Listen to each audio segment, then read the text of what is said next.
Am I audible clearly? Yes, Yes, yes, sir. sir. Yes, yes. Okay. So, yes, sir. Okay. Please start. Oh, Please go ahead. okay. Okay. So a very warm good evening and assalamu alaikum to everyone.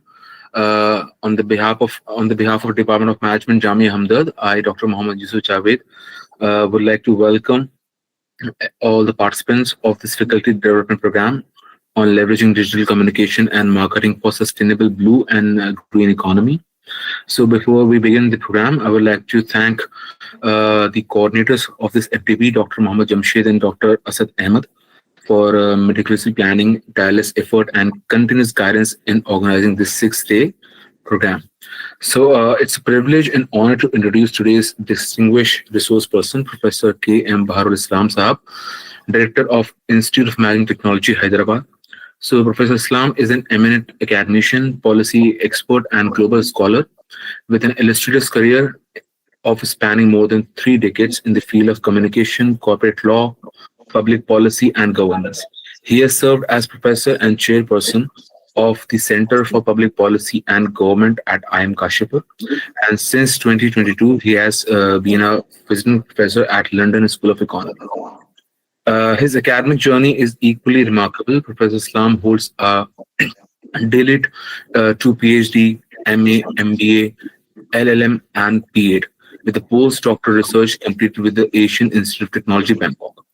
He is also a distinguished fellow of Royal Asian Society, UK, the Indian Institute of Advanced Study, Shimla, Kaidik Dialogue Center, Lisbon, and US India Policy Institute, Washington, DC. Over the years, he has worked extensively with the United Nations, including the UN Economic Commission for Africa, and has contributed to the national ICT policies, e-governance strategies, and development programs across Asia and Africa. His writings, comprising 10 books and numerous research publications, stand as valuable contribution to literature on communication, sustainable development, and public policy. Professor Islam's ability to blend academic depth with practical insights makes him an exceptional voice on leadership, sustainability, and digital communication, making his session today on leadership and communication in the blue-green economy truly significant for all of us. Sir, we are truly honored to have you with us today. Thank you, sir, for your vision and hard work. With great pleasure, I now invite Professor K.M. Baharul Islam Saab to take over the session and share his insight with us. Sir, the virtual floor is yours. Okay. So let me see if this is visible to everybody. Yes, sir, it's visible, sir. Okay, fine.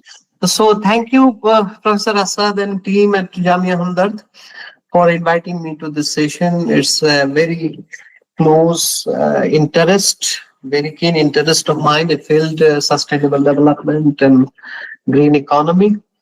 And I'm therefore very much indebted to you for giving me this chance to interact with the distinguished participants of this program on this issue. We are connecting, before I start my session, let me tell you one or two sentences that we are connecting three major domains in today's discussion.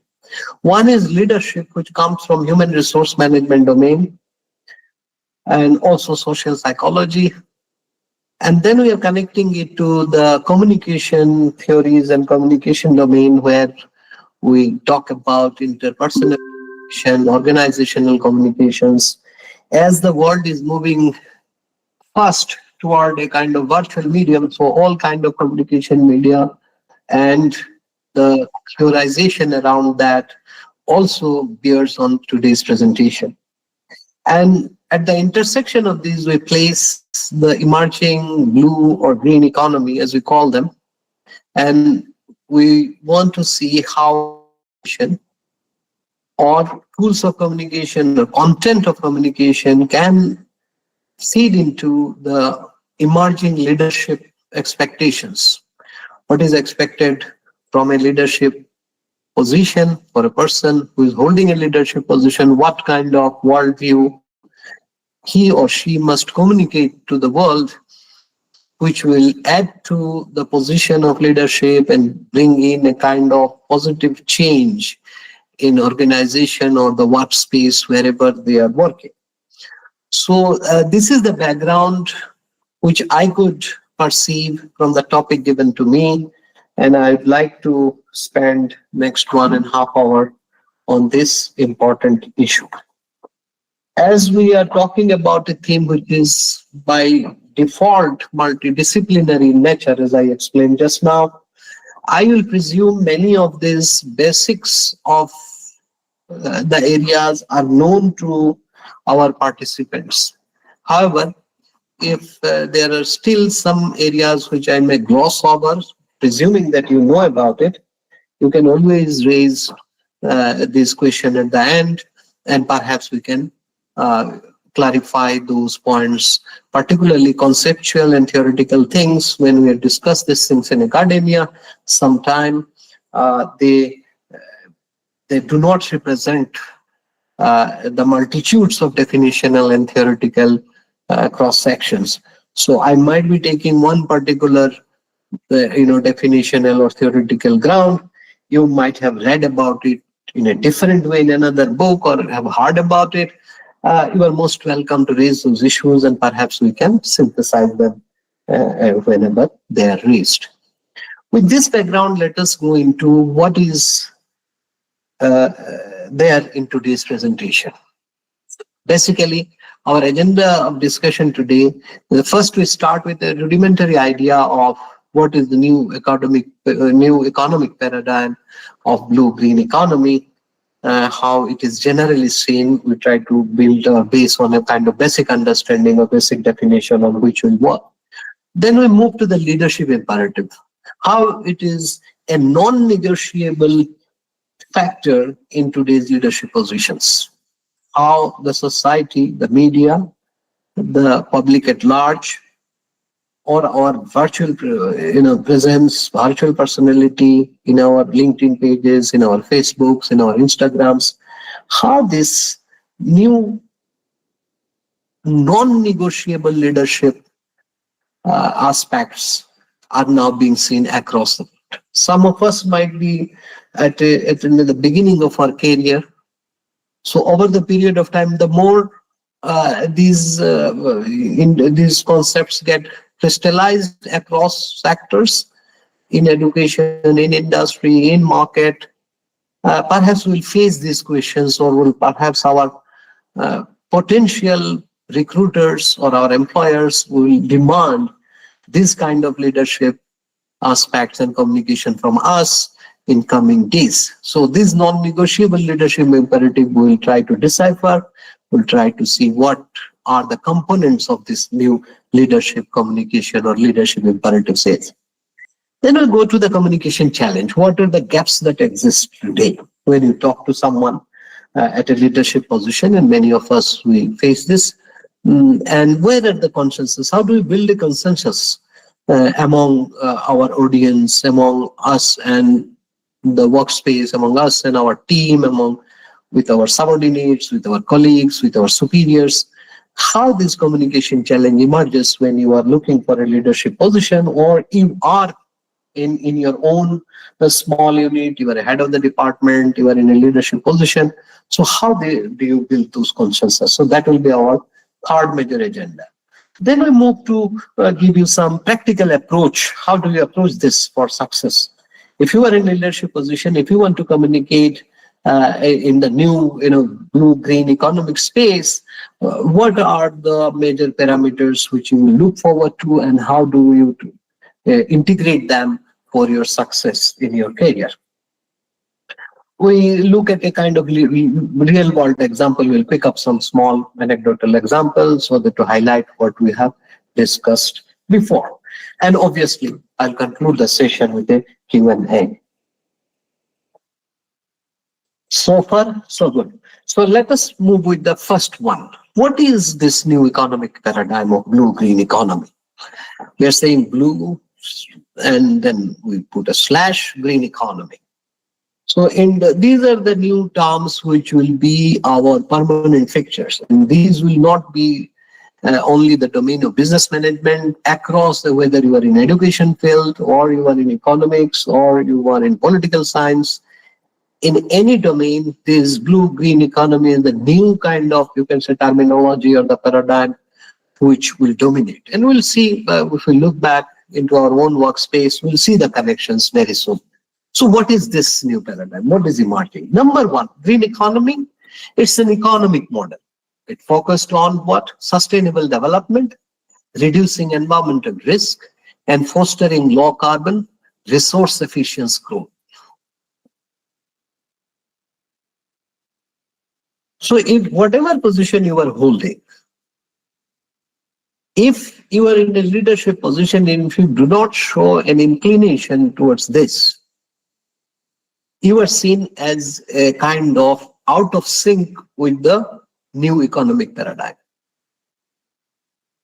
Now, definition might be bookish here, but to give you a small example, how many of our university leadership, whether he is the head of the department or dean or unit head, insist on using, for example, for day-to-day printing, how many of them use this kind of waste paper?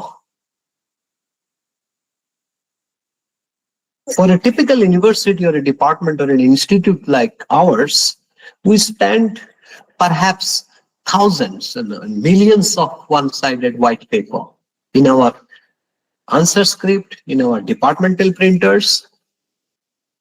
How many of us, if we are in a leadership position and we say that, okay, this institute will use all one-sided paper for its regular printing purposes, TA bills, tickets, all those which goes into kind of, records. So this is a small step, but if you communicate it in your department, unit, institution, and you put your forward. Initially, when I started using one-sided paper, when I was directing an World Bank program at IIM called Green MBA, many of my account section clerks were very angry, or rather they were annoyed. Why I am printing my TA bill tickets and train tickets or flight tickets into one-sided paper? They are more familiar with just putting another ream of paper into the printer and print it out. So these are small steps. But once you insist and increase this, and overall the whole institute talk about it. The account section will perhaps over a cup of tea, they will discuss about it. They might say that this eccentric professor uses only one-sided paper and he gives his all rough paper and print out his ticket.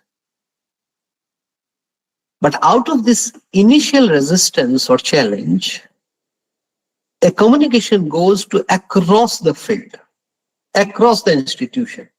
It talks about your smallest detail of what you are calling, say, reducing environmental risk. Each paper contains the death of a tree somewhere. So this is what we are talking about today. We know about green economy. We know we should reduce environmental risk. How many of us take a decision that we will not use any plastic bottles anymore? So those communication goes by your work. If you are in a decision-making process, you can issue a circular. If you're not in that kind of position, you can start using it, doing an environment-friendly work. So this is where we are looking into today. Renewable energy, circular economy, sustainable agriculture, technology, these are the big terms. I'll always connect it to my participants. Somebody might be a lecturer somewhere, somebody might be head of the department, somebody might be working in a very small, and he cannot perhaps bring a system-wide change. But I'll always connect to small steps which we can take over a period of time. If you have been reusing your waste paper as a young teacher today, 20 years down the line, you will be vice chancellor and you will bring in your campus, you will be saving thousands of papers and money, and you will be known as a leader who implemented fully green campus, or he has brought in. Though then you will have a decision of renewable energy, and perhaps you will do water harvesting in your campus, you will generate your own. We harvest all our wastewater, for example, in our institute. So how do we do that? Second is blue economy. Sustainable use of ocean resources for economic growth. So that goes to a kind of completely marine livelihood, jobs, while preserving the health of ocean ecosystem. Last 2 weeks back, I visited Panama, and Panama is geopolitical importance, and their Taj Mahal or wonder to show is to the world is the Panama Canal. Now, in Panama Canal, each time a ship passes, it pays them like something like 100 or I think $300,000 for passing. So every time a ship passes, the government earns $300,000 per ship per trip.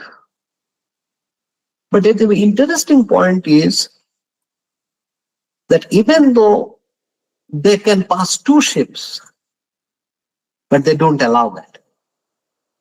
So there is a 3-day wait. If you are going to pass through Panama Canal with your ship, you have to wait on average 3 days in queue to pass through. Why? Because they don't allow simultaneous, to and fro passing of the ships. Again, why? Why they do not do it together? They will earn double the money at the same time. One will go and one will come. So they will earn $600,000 per ship. Because if 2 ships passes through Panama Canal, there is a ripple effect in the water, and there are indigenous communities which live across the coastline in Panama. Respecting the indigenous people's right to life and not to submerge their house within a plashing water every time 2 ships are passing and creating a huge ripple, wave on the water. The government rather earn less revenue,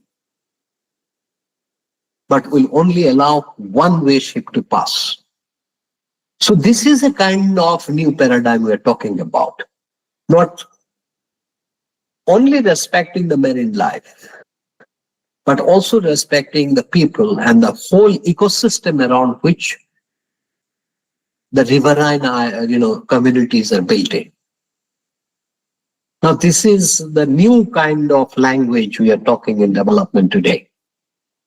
Unfortunately, many of us will encounter in newspaper or in our television news or in our popular media, news is about development per se.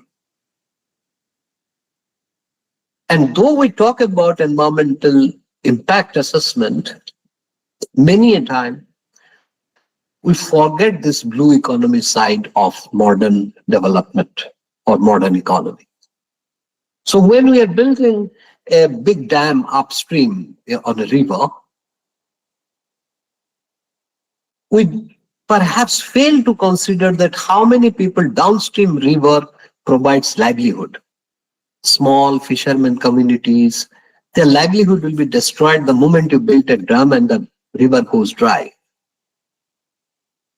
Now, these are 2 examples. I'm just putting it along with the definition so that you understand that the new economic paradigm has shifted towards balancing those marine life, livelihood, ocean ecosystem, and modern development and economic activities. So we are talking about sustainable fisheries, marine biotechnology, ocean energy, maritime transport. So I have given you an excellent example from the area of maritime transport of my recent visit from Panama Canal.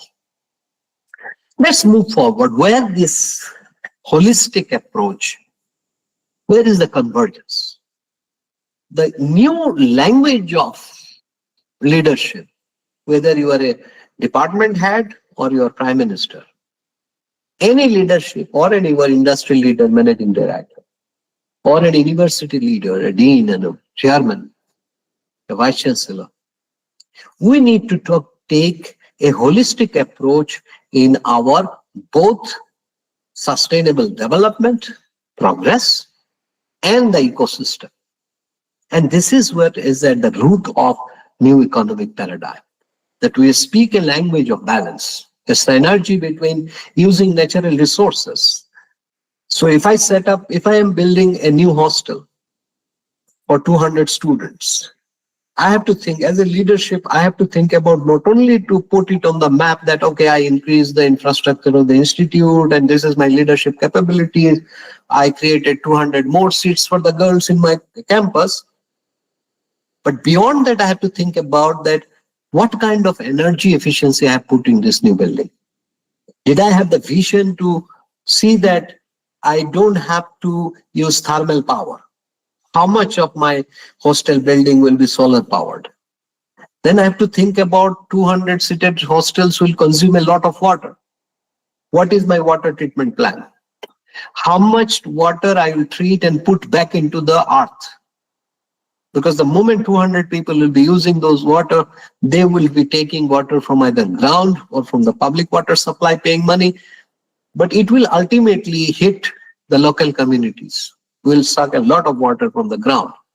So I have a duty not only to increase my infrastructure, but at the same time, whether I can take a holistic view of saving energies, putting water back. Do I create a water treatment plan? Do I create a water reservoir, water harvesting, rainwater harvesting, wastewater harvesting?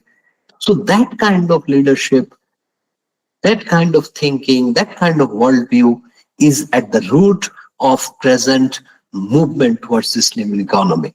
So you will go everywhere, you will heard about this word, sustainable development goals, environmental concern, MDGs, SDGs, all through we have been listening to this, and it is going to be more and more regulatory wise. We will be by default make sure we will be asked to do these things.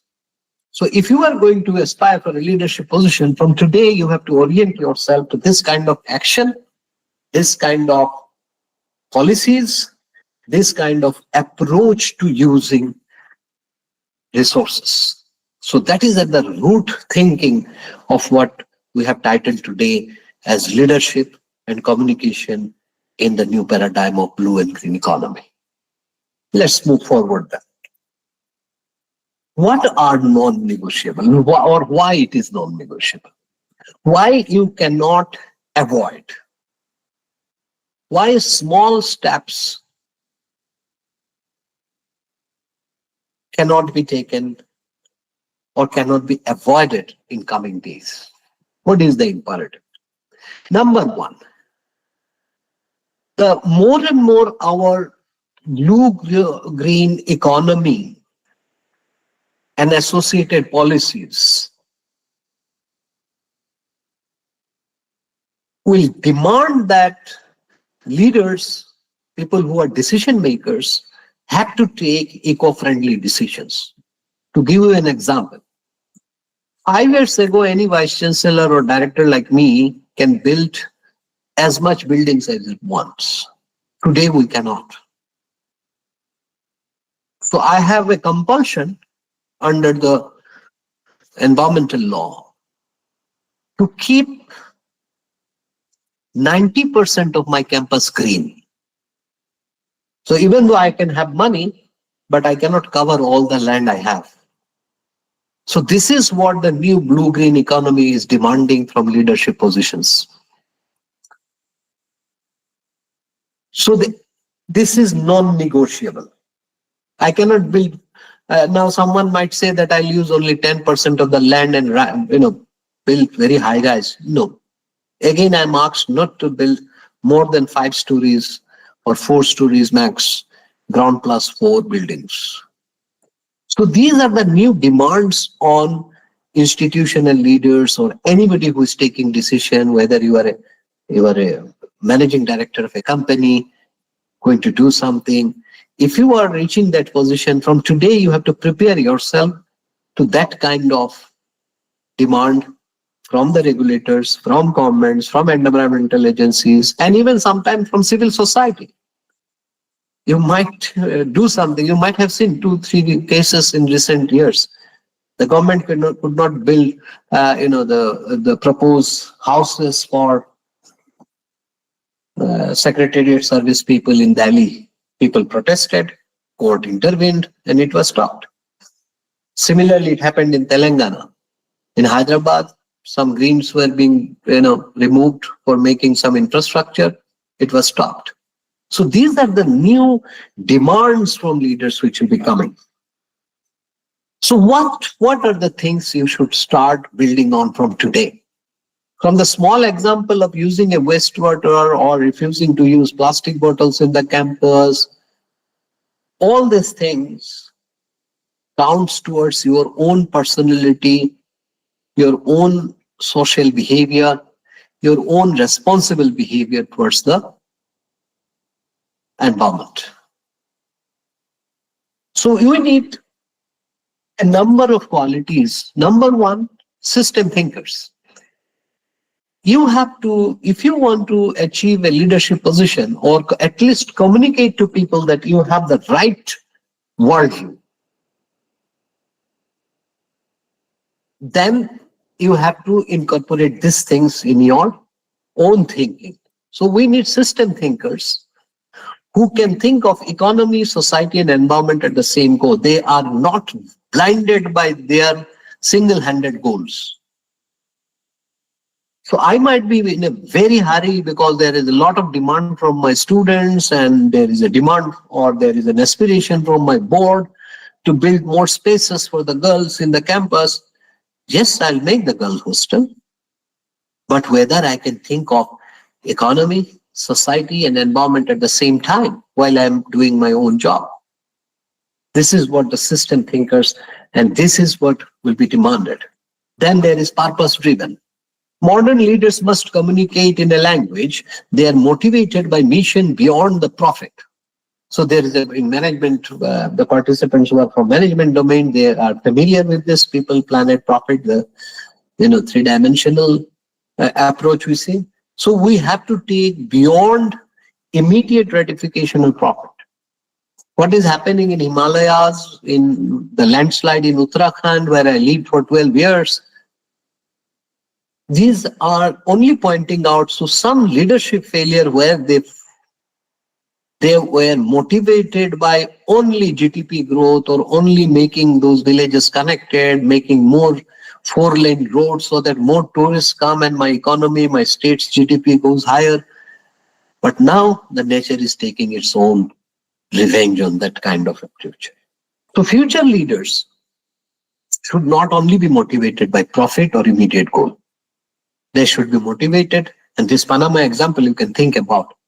The country is earning less taxes or revenues every year, half of it gone, because they don't allow two ships to pass, go back and forth together to save and protect the coastal life of indigenous people. So that is called purpose-driven leadership. Then we come to another one, innovate and be adaptive. So navigating rapid technological changes and regulatory changes are happening across the world. Now it takes a leader to communicate in that way. Many of us, we use a lot of printouts, is not it? If you come to a small, I'm taking very day-to-day examples so that you can understand the concept. More you go higher, you can take decisions of a higher nature or larger impact. In a small organization,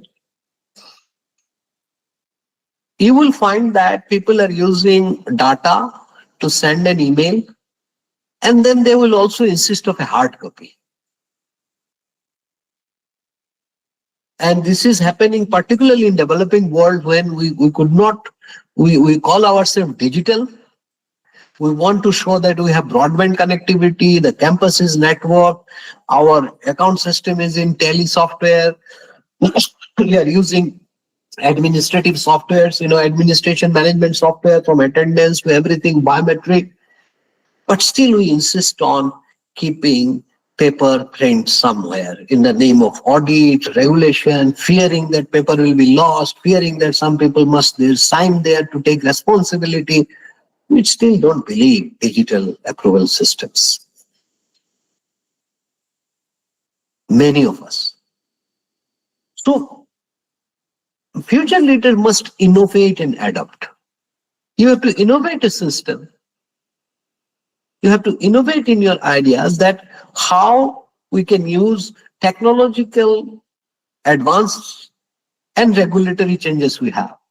So we have Digital Evidence Act now. It is not very easy. You send an email of approval and then say that where is the signed copy, hard copy is missing, file must have the hard copy. Those kind of things are already negated. Only in some traditional offices where we have people of the older generation still running the show, they insist on such things. Modern organizations do not. If you go to Microsoft Office, they don't have files like we have in our university registrar office. Hundreds of pages and files. And even then, when the matter is raised, sometimes the papers are not there. So whether it is a department, for example, in last 12 years, every assignment which has been submitted to me as a teacher of a course, they are digitally archived. So any student entering my class today, he or she will have access to, say, in 12 years, at least 12,000 assignments which are uploaded. I did not use any institute resources, papers, spiral binding, hard copies, submitted, assignment, those things are gone. But do you innovate in this way? Because this is a very small innovation, very small innovation. Just you create a LinkedIn profile, ask all your students, and we have successfully now started it here in IMT, that all your assignments are digitally archived. You don't have to pay anything. You just to keep it somewhere, and you have an Excel sheet where each of these assignments can be referred by any future students 5 years, 10 years, 20 years down the line. So this is how we innovate and adapt small technological changes. And because there are regulatory support for it, like laws are getting changed, documentary values of any soft copies, or these are being accepted. How do we do that? So future leader will collaborative. Future leaders do not act in silos. There are many people by nature with a false pretension of I follow my rules, I keep to my own area, I don't go outside my department, outside my university, outside my institute, I belong to this department, I don't talk about anything else. I keep to my syllabus, I take examination, I go home, happy teacher. That is not a leadership which will be liked by people in future. When you ask for a leadership position to be given, if you want to remain an average person, perhaps your life will be easy or you might not even feel it. But those who are aspirational, particularly the new generation, millennial and Gen Z, we need to be collaborative. Today, I cannot act on any of my decisions without considering the local NGOs, the government on one hand, and even private sector. So silos of working in your own domain without in touch with other things. I am teaching history. What I have to do with an NGO? A history teacher might think like that. A teacher of political science might think like that. I'm a professor of political science. Or take a rather more odd example. I'm a teacher of biochemistry. I don't need to go with government or something. I don't need to care about them. What I have to do with the NGOs. Today, universities, particularly those who are going to achieve gold standards, global standards, known world. 2 weeks back, I was in Canada attending a conference of AACSB.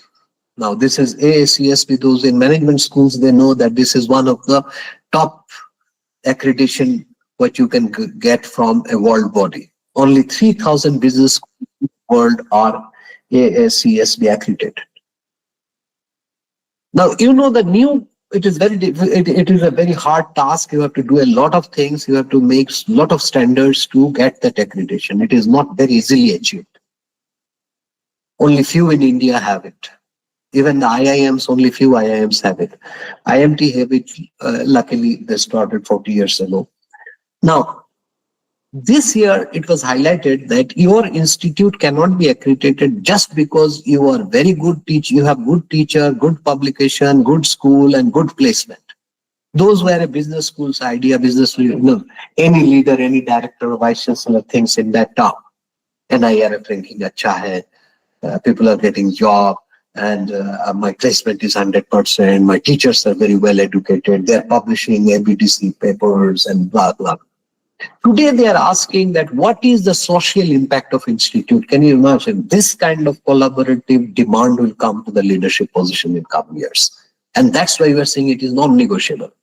So while I run an MBA PhD program in IMT Hyderabad, I have to think in terms of what is the impact in my local communities.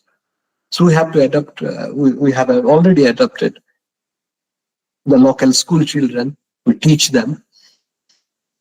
Now, this is where the NGO and the private sector, I have to talk about, for example, we have Hyderabad is emerging as the AI capital of India. So I cannot work in silos. My decision making in terms of syllabus, in terms of teaching, in terms of pedagogy, everything must have artificial intelligence because this is the biggest industry we serve, the private sector we serve, and our students work for. So this is the new leadership imperative, that you cannot work in silos. You cannot remain within your domain. You have to get out of that, talk to the local communities, talk to the government, what they are doing, how you can pitch in, talk to private sector, what they are doing, whether your activities, your institutions, your workspace incorporated that. So these are the kind of things which are coming in future. Last but not least, the new leadership must communicate what they write, what they speak, how they address their colleagues, students, others from the other stakeholders. They have to prioritize sustainability over short-term gains. More and more leaders will be chosen, will be selected, will be identified, not because they're very brilliant researchers or very brilliant administrators, but whether they have a vision whereby they have incorporated sustainability. Their actions are sustainable or not. How much effort and long-term perspective a particular person takes. It is very crucial in terms of any leadership position in academia, and I'm addressing this to you, presuming that you are all, most of you are associated with academic institution. Most of us, we think that our position is rotational. I'm chairman for 2 years, then someone else will take over. So I have to run this 2 years time. It should be very clean and very nice, and I should not create controversies. I should not take any decision by which people get angry. I want to maintain my image and run these 2 years and then say, well, thank you.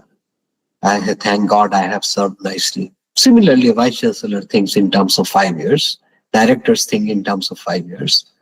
But this is not what the modern world will ask for. They will judge you by your actions, which are of farfinity. Whether you have taken an action today, thinking only in terms of increasing the seats in girls' hostel, and next year annual report you write in bold letters. This year, I'm happy to announce we have created 200 more seats for girls in my institute. People will see whether that girls' hostel is sustainable in nature. Whether that girls' hostel in the long run will run short of water supply. Whether it is whether it is an environment friendly, how much of the hot water which our hostels provide for our students, how much of this have consumed hydroelectrics, or I have created enough solar panels on my roof that I can say that my hostel is completely self-sufficient energy neutral hostel. So that kind of prioritization today. And when I do this, obviously, it will have economic impact. I have to convince a lot of people in my board. that why I am spending 150 rupees for a thing which can be provided by another contractor in a shortcut by 100 rupees. Why I am spending extra on water harvesting, on our solar paneling, solar water heaters, natural light. All these things will cost immediate money. But if I have to be if I have to communicate as a leader of the modern world, I have to fight for those. Maybe I'll not make 400 seats. I'll make 200, but they will be sustainable. So prioritizing sustainability over short-term immediate result is the new leadership imperative. People will look for it. So far, so good. So now we see that there are a lot of demands on us if we are talking about leadership. And if we want to communicate that leadership from our actions, from our speaking, from our writing, if we want to tell the people in the world that I'm a leader with sustainable worldview, I'm fit for green-blue economy, then we need to strategize how we build that image. Let's go forward to it. So now it comes communication challenge. As I said, that how do I build this universe? How do I communicate my leadership decisions and convince my stakeholders, my colleagues, my students, my board members, my sponsors, my employers, my boss, whoever it is, whatever position we have, how do we then bridge those mental gaps, mindset gaps? And how do we build consensus? Let people agree on our visionary thinking. Number one, we must accept the complex stakeholder landscape. You will propose an environment-friendly hostel which will cost you 150% than the average cost. There must be some people in the board who will oppose it. There will be your colleagues in meetings, they will tell you why you are spending money. You can use that money to make 50 seats more. 50 more girls will be educated in the hostel, in this institution. So that kind of crucial, complex question will be facing. Leadership position is facing questions. And if you are going to be a green-blue economy leader in whatever sector you are, whether industry, private sector, education sector, you will have to navigate a complex stakeholder group who will come to this. And we face it on a daily basis. Effective communication, therefore, must bridge those critical gaps. Actually, it is the critical opposition.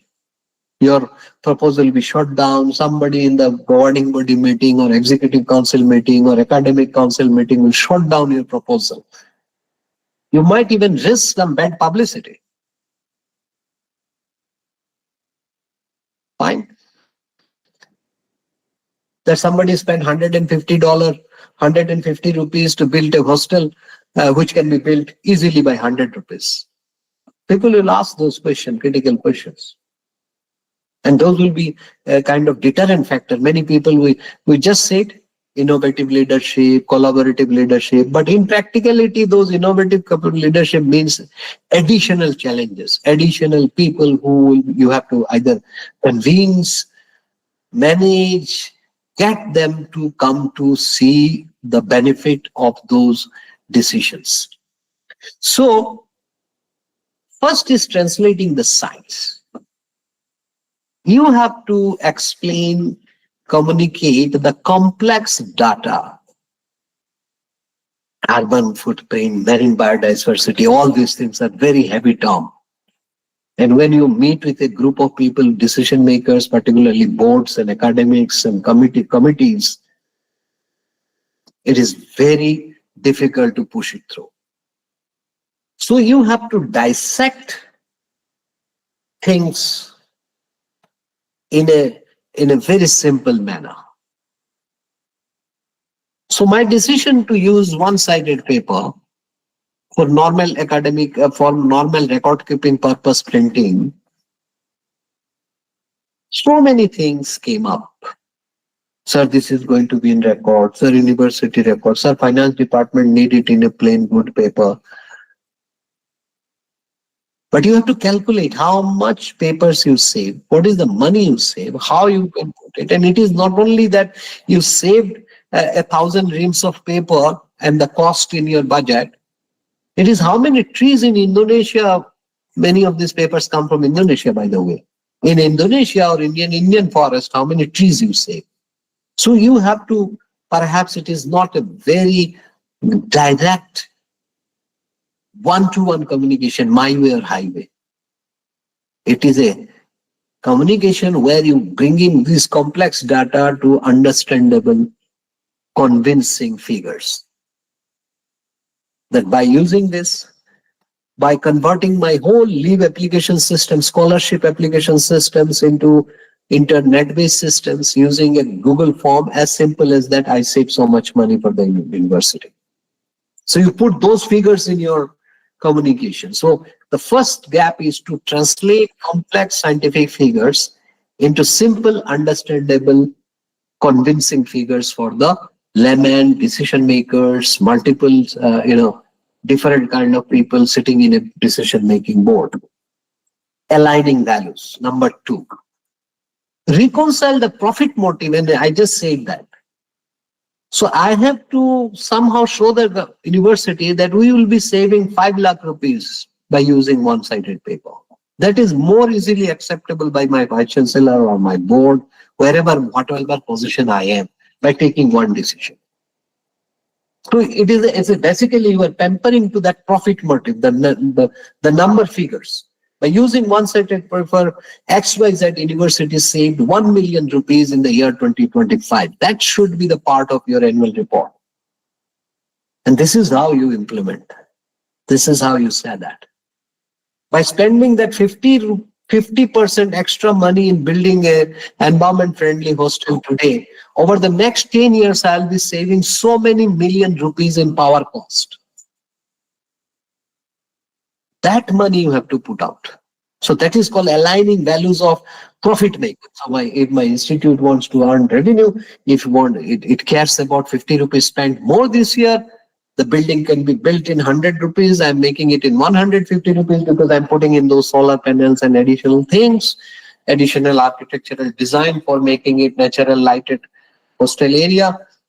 Then I have to convince them to spend 50 today, save 5 million tomorrow. So that is aligning the profit-making values that you are making 4.5 million. You might have seen that one of the advertisement which came very early on when LED bulbs came into the picture. So you can remember, you will always see a bulb and then a 50 rupees or 250 rupees or 100 rupees notes near the bulb. What is that visual?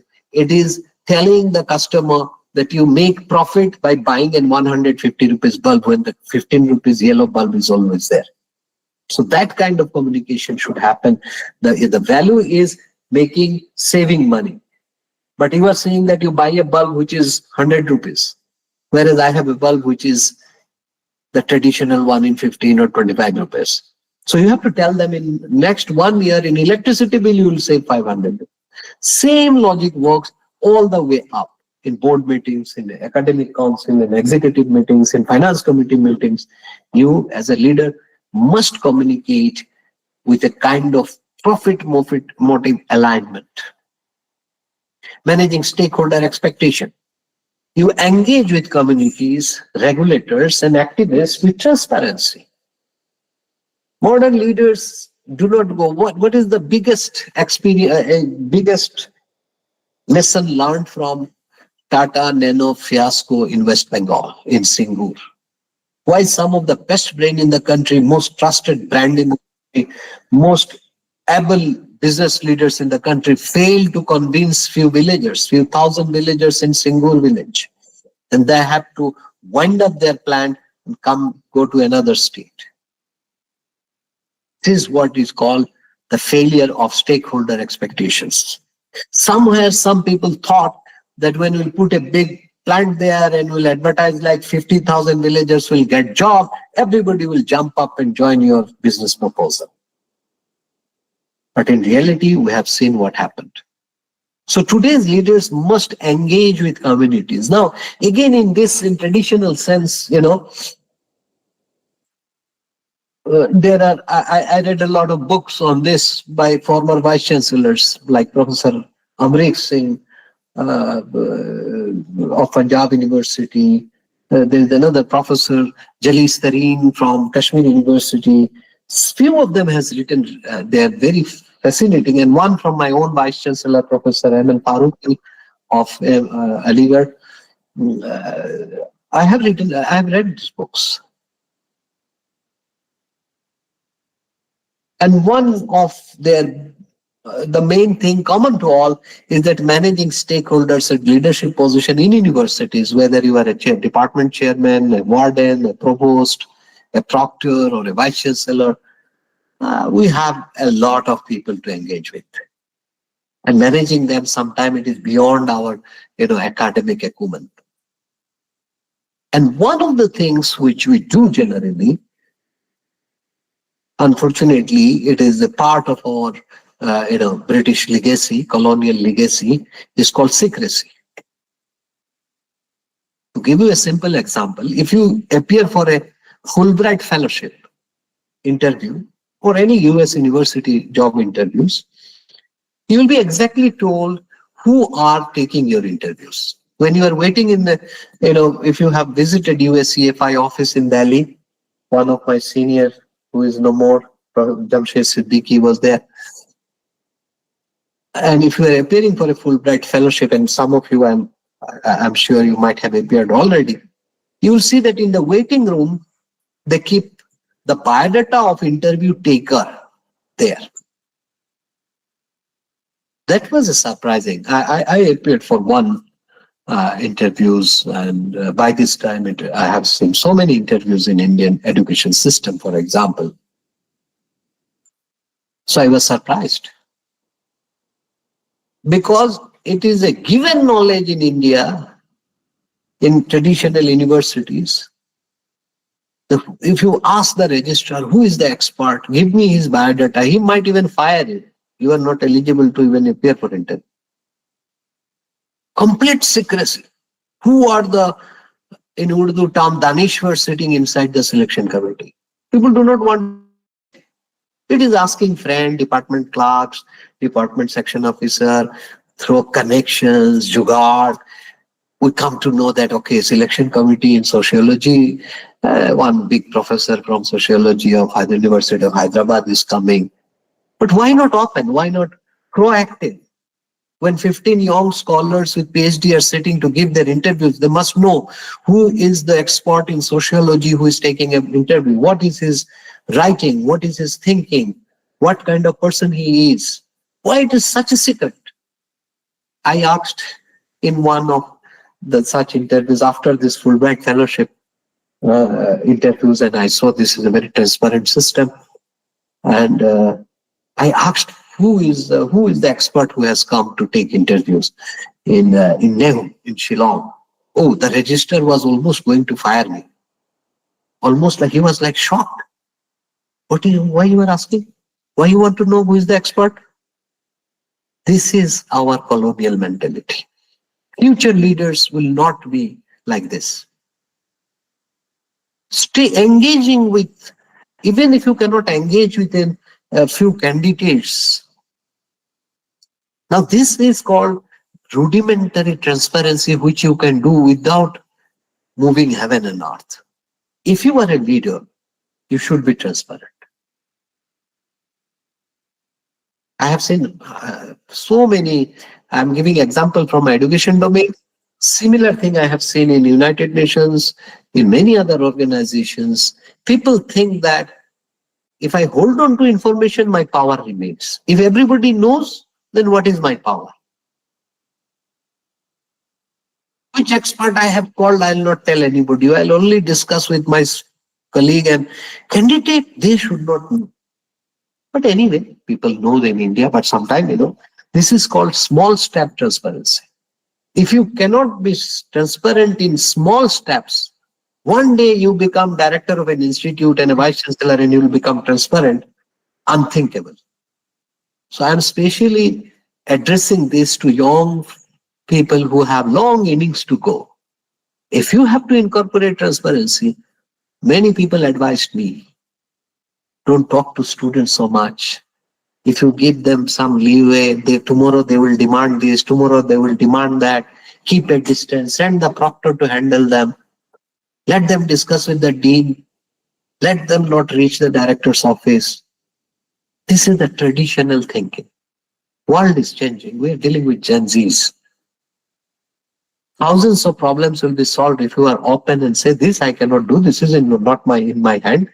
I wish I could give you air conditioner in your room, but unfortunately I don't have budget. As simple as that. So this is called managing stakeholder expectation. You have to get into that and combating that blue washing or greenwashing, we call that, building trust, so authentic evidence-based messaging. Some of the things we do, just like another good example, many of you will appreciate that we do, gender washing. Committee बना रहे, एक lady को रख लिया, हो गया gender balance. Sometimes we feel shy. Oh, all males are there. Put one gender there. So we call it gender washing. Similar thing happens in combating green and blue washing. Similar thing happens we did very recently, we studied many central universities, and I did it for National Commission for Women. We found that many of these things, those things, facilities which are supposed to be there under law for handicapped women or differently abled women in a campus are missing. Some universities, they don't know even what is that. Some universities, they do this, create ramp or other things, but they don't have enough systems, education, pedagogical tools for handicapped people, challenged people. Similar thing happens in many places. So ours is a green campus. They will put something, they don't walk on the grass. This is not walk on the grass, is not green campus. It is greenwashing. We need to build some authentic evidence-based message. For example, if my canteen shows how many quintals of food we have wasted in our hostel mess, hostel canteen, and what I have converted them to. Have I fed them to some local community fisheries? Where did my waste generated? If that message is there and clearly, if that kind of communication comes from your office, your leadership, that is where the consensus will be built. You must create evidences. So most of the time you'll see, if you ask somebody, if any institution have put a solar panel, for example, and if you ask randomly how much money you have saved for the university, they don't have data. We can put a small plug there. This hostel saved 1.5 million in electricity bill in the year 2025. How many university hostels you might have seen universities with, big solar systems. They are actually saving energy. But do you see evidence-based messages? If you are the future leaders, perhaps you have to think in this term. This is one of the challenge, that if we are doing something in terms of green and blue, environmentally sustainable action, how do we communicate this to the communities, decision makers, stakeholders, even the resident students? If they see this institute have saved 50,000 trees in that last 1 year by using one-sided paper. Look at the impact of the image if you put this in the gate, in your department, in your university, in your hostel, anywhere. So this is the communication challenge. How do we communicate our green or blue economic paradigm through our action? And we do tell others to get more support and also inspire others. This is the new leadership which you need to aspire for. I don't know how much I have time. We have half an hour more? Yes, sir. Okay.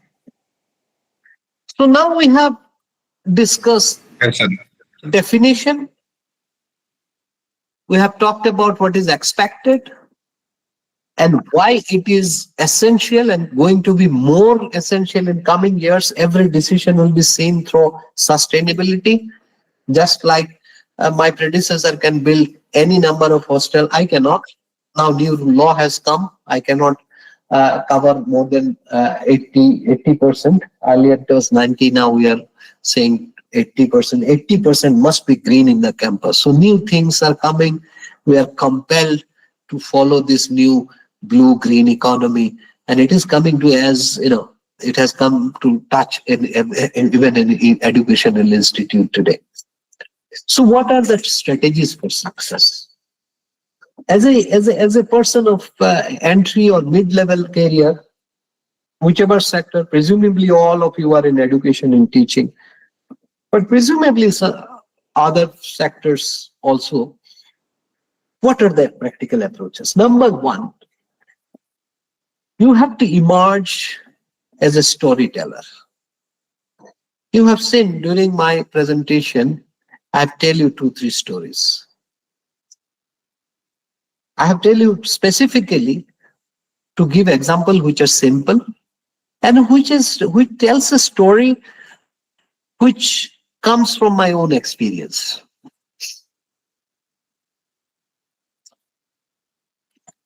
You have to adopt this kind of storytelling.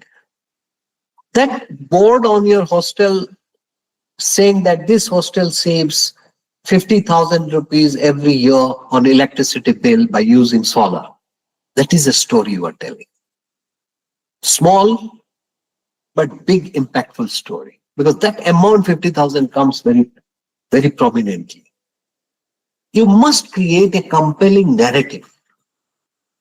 Compelling in the sense that whenever you are telling a decision or taking a decision, trying to convince your stakeholders to do something positive, you must build your narrative early on. Mostly we go by a straight narrative. So when I am proposing to my board, to my finance committee, that I want to make a hostel which will cost me 50% extra. In place of 100 rupees, 100 million, I'll spend 150 million. But generally, you will see the agenda papers, the concept note, they're all dry statistics. Oh, we'll spend 50 because we are putting a modern solar system. Our design is more expensive because we are making windows so that we use less light, naturally lighted. Anything you touch, you are writing all technical things. But your board members are not all civil engineers and architects. Your board member might be a history professor. Your board member might be a professor from Hindi department who has no clue, or from sociology, or from whatever department you have. So you have a general audience. So you must craft a compelling narrative to why you are spending 0.5 million more. So that narrative in your agenda paper should come, that by putting this, life of these machines are like this, my hostel will stand livable at least for this many years, and this much million I will save in electricity consumptions. So that is a compelling narrative. Instead of saying that you are spending 500,000 more, they must see you are saving 15 million more in next 10 years. That is called crafting a compelling narrative. But as you know, who prepares our agenda paper? We follow पहले अगले वाले पिछले वाले meeting में खास आप जो देखा उसको देख देख के बना लीजिए इस बार का भी हमारे पास टाइम नहीं है. That is a dialogue which goes between most of my head of the department and their section officers. You should not be falling into that kind of thing. You make a known story. You give, just now I dictated agenda paper for my board meeting, which is coming on the next month. So generally, one tactic they use, they put a lot of paper in general, spiral binding. They will give you agenda papers like this, 296 pages. academic members, executive council members, they don't have time to read. Only somebody will read those papers when they have to block a proposal. So they will go to get into that part, agenda number 10, and discuss it and do all kinds of studies. Why these are so big? Why are your agenda, as a leader, you must communicate that this, I'm head of the department, I'm doing this, or I'm a professor, I'm proposing this for research study. What is my compelling narrative? I must tell a story of impact rather giving only statistics and information. Don't just therefore state the facts, tell a story. Telling that the hostel building has been proposed, the budget is placed in annexure number 5, or sometime you give a PowerPoint presentation where you say civil cost this, maintenance cost this, electricity wiring cost this. So this is what? These are all facts. But you are not telling a story that this will be India's first eco-friendly, fully solar-powered hostel or something like that. I'm just making as an example. Most of us, we communicate in terms of facts. We think the facts will tell for themselves. No, sir. No, ma'am. Facts will not tell for themselves. You have to create your own story around the facts. So instead of telling, I'm building a hostel with 5 million more cost, which is worrying for the budget committee. No, that this building, it can be made in 1 million. Why you are asking for 1.5 million? So that is their expectations. So I have to tell them a story in a larger domain. That I'm making a hostel at an extra cost of 0.5. That this is going to save over the next 5 years, 5 million for my university. So that is the story. Fact is, you are spending 5.5 million more. Frame the why. The practical approach, why. So you see, whatever story I'm going to make in front of my board next time, all of them are propelled by a question, why. And we hear these questions every time. Every time you say something new, your colleagues, your head of the department, your students, anybody, even my family members will first question they ask, why? So connect the initiative. And if you have to communicate as a leader, you have to connect the initiative to a larger purpose.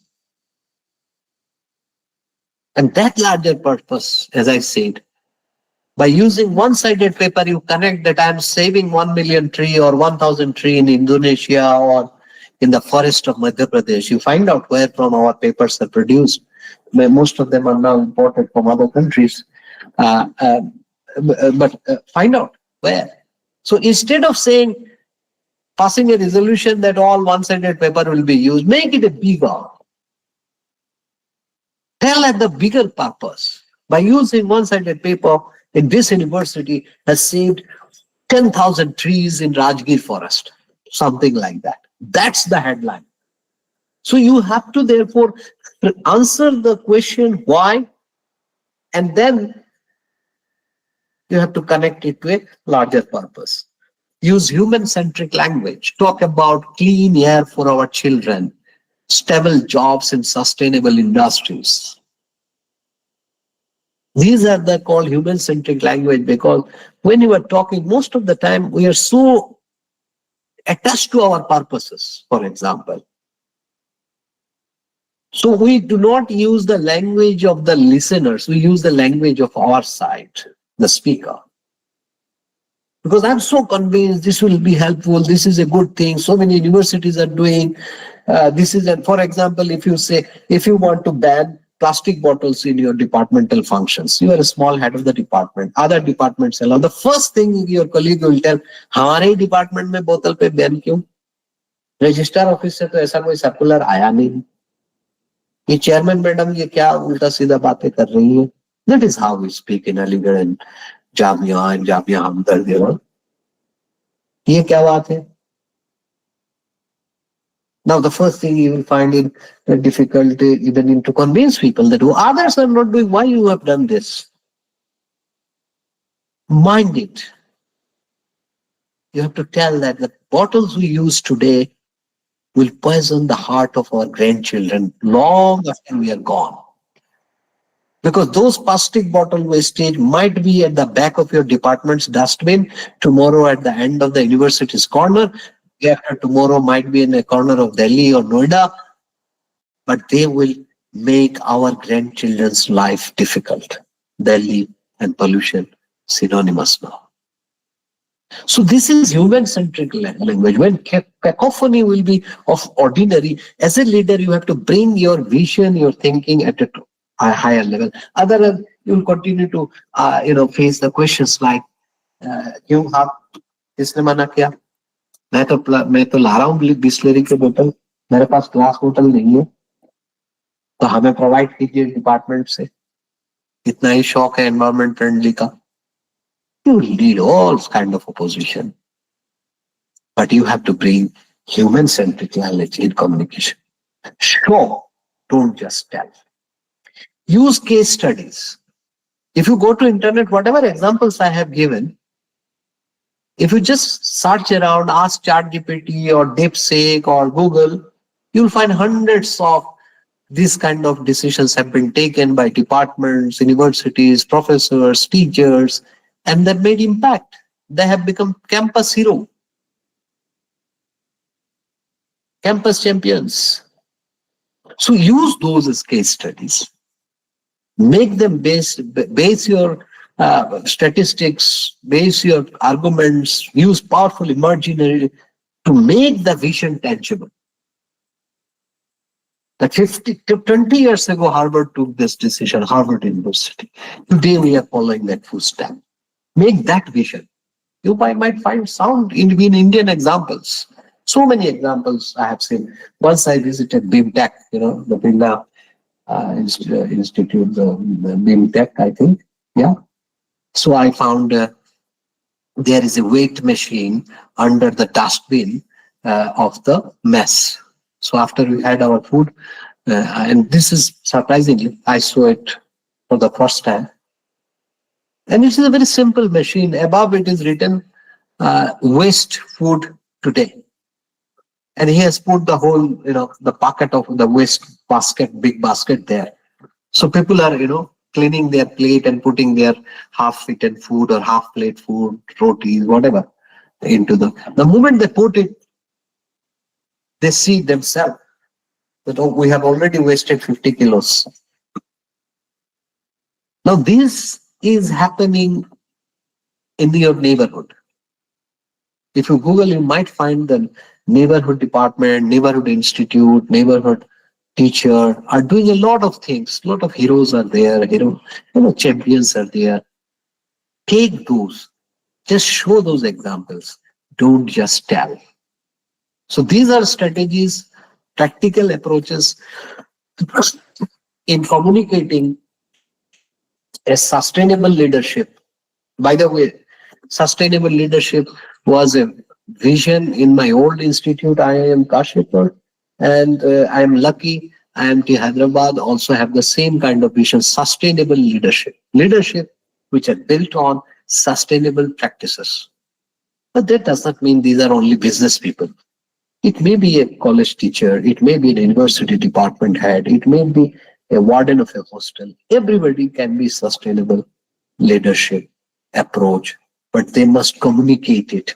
They must influence others. They must convince others, because many of these things will need support from a lot of other people. You cannot do something very easily at a larger level. More stakeholders will come into it. Now, what will be the strategies? Foster an inclusive dialogue, engage multi-stakeholder dialogue. You have to engage people, you have to convince people, you have to do things, you dig around. I remember so many meetings I had with my finance officer. He was really angry when I submit my TA bills with my boarding pass printed on one-sided paper. I don't know about Jamia Hamdard. My finance officer gave me a tough time.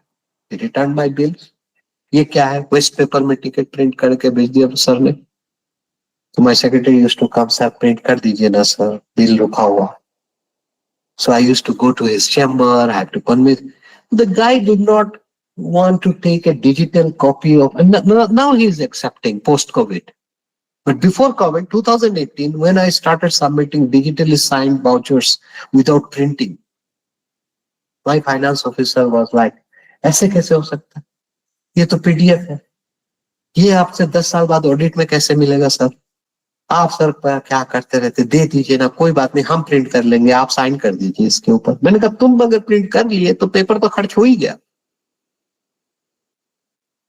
So we have to I have to talk to my director at that point of time. I have to the auditor of my institute कि भाई आपको क्या तकलीफ है अगर digitally approved copy हमने दे दिया email में अप्रूवल में. Why we need to print it out? As small as that. And mostly you will be challenged by your own people. आपका रिसर्च स्कॉलर बोलेगा सर दे दीजिए ना, आपका पीए बोलेगा सर दे दीजिए ना, कहाँ उलझ रहे हैं. दोस्त बताएगा डिपार्टमेंट, अरे भाई सुना तुम सबके पता नहीं क्या कचड़े के पेपर में ये बिल जमा कर दिया यार. वो फाइनेंस ऑफिसर साहब बड़े गुस्से में थे. So you will see a lot of social upheaval happens whenever you take a differentiating role in leadership. बाकी जो कर रहे हैं उसी तरह करेंगे तो कोई लीडरशिप का सवाल ही नहीं है. आज का सेशन आपके लिए नहीं है. We're talking of leadership and communication. Means not only you do, you let the people know that you do this. And if you want to do this, you will have resistance. More lower level you are, you will see more resistance. But it does not mean you will become vice chancellor one day and there will be no resistance. When you will become vice chancellor, you will understand that life is more difficult than becoming a faculty. पहले तो एक बार chairman बनने तो सबको सिखाएंगे, chairman बनने के बाद पता लगता है वो इतना आसान नहीं है, उसके भी चैलेंज है. So it will be whenever you will do something different. And we are talking of blue green economy. Can you imagine these two words? You have to convince your finance department first before you use those things. Smaller examples, why you are buying bottles so much? It is much easier to order for 550 ml bottles for conferences. But if you say, I want to buy 100,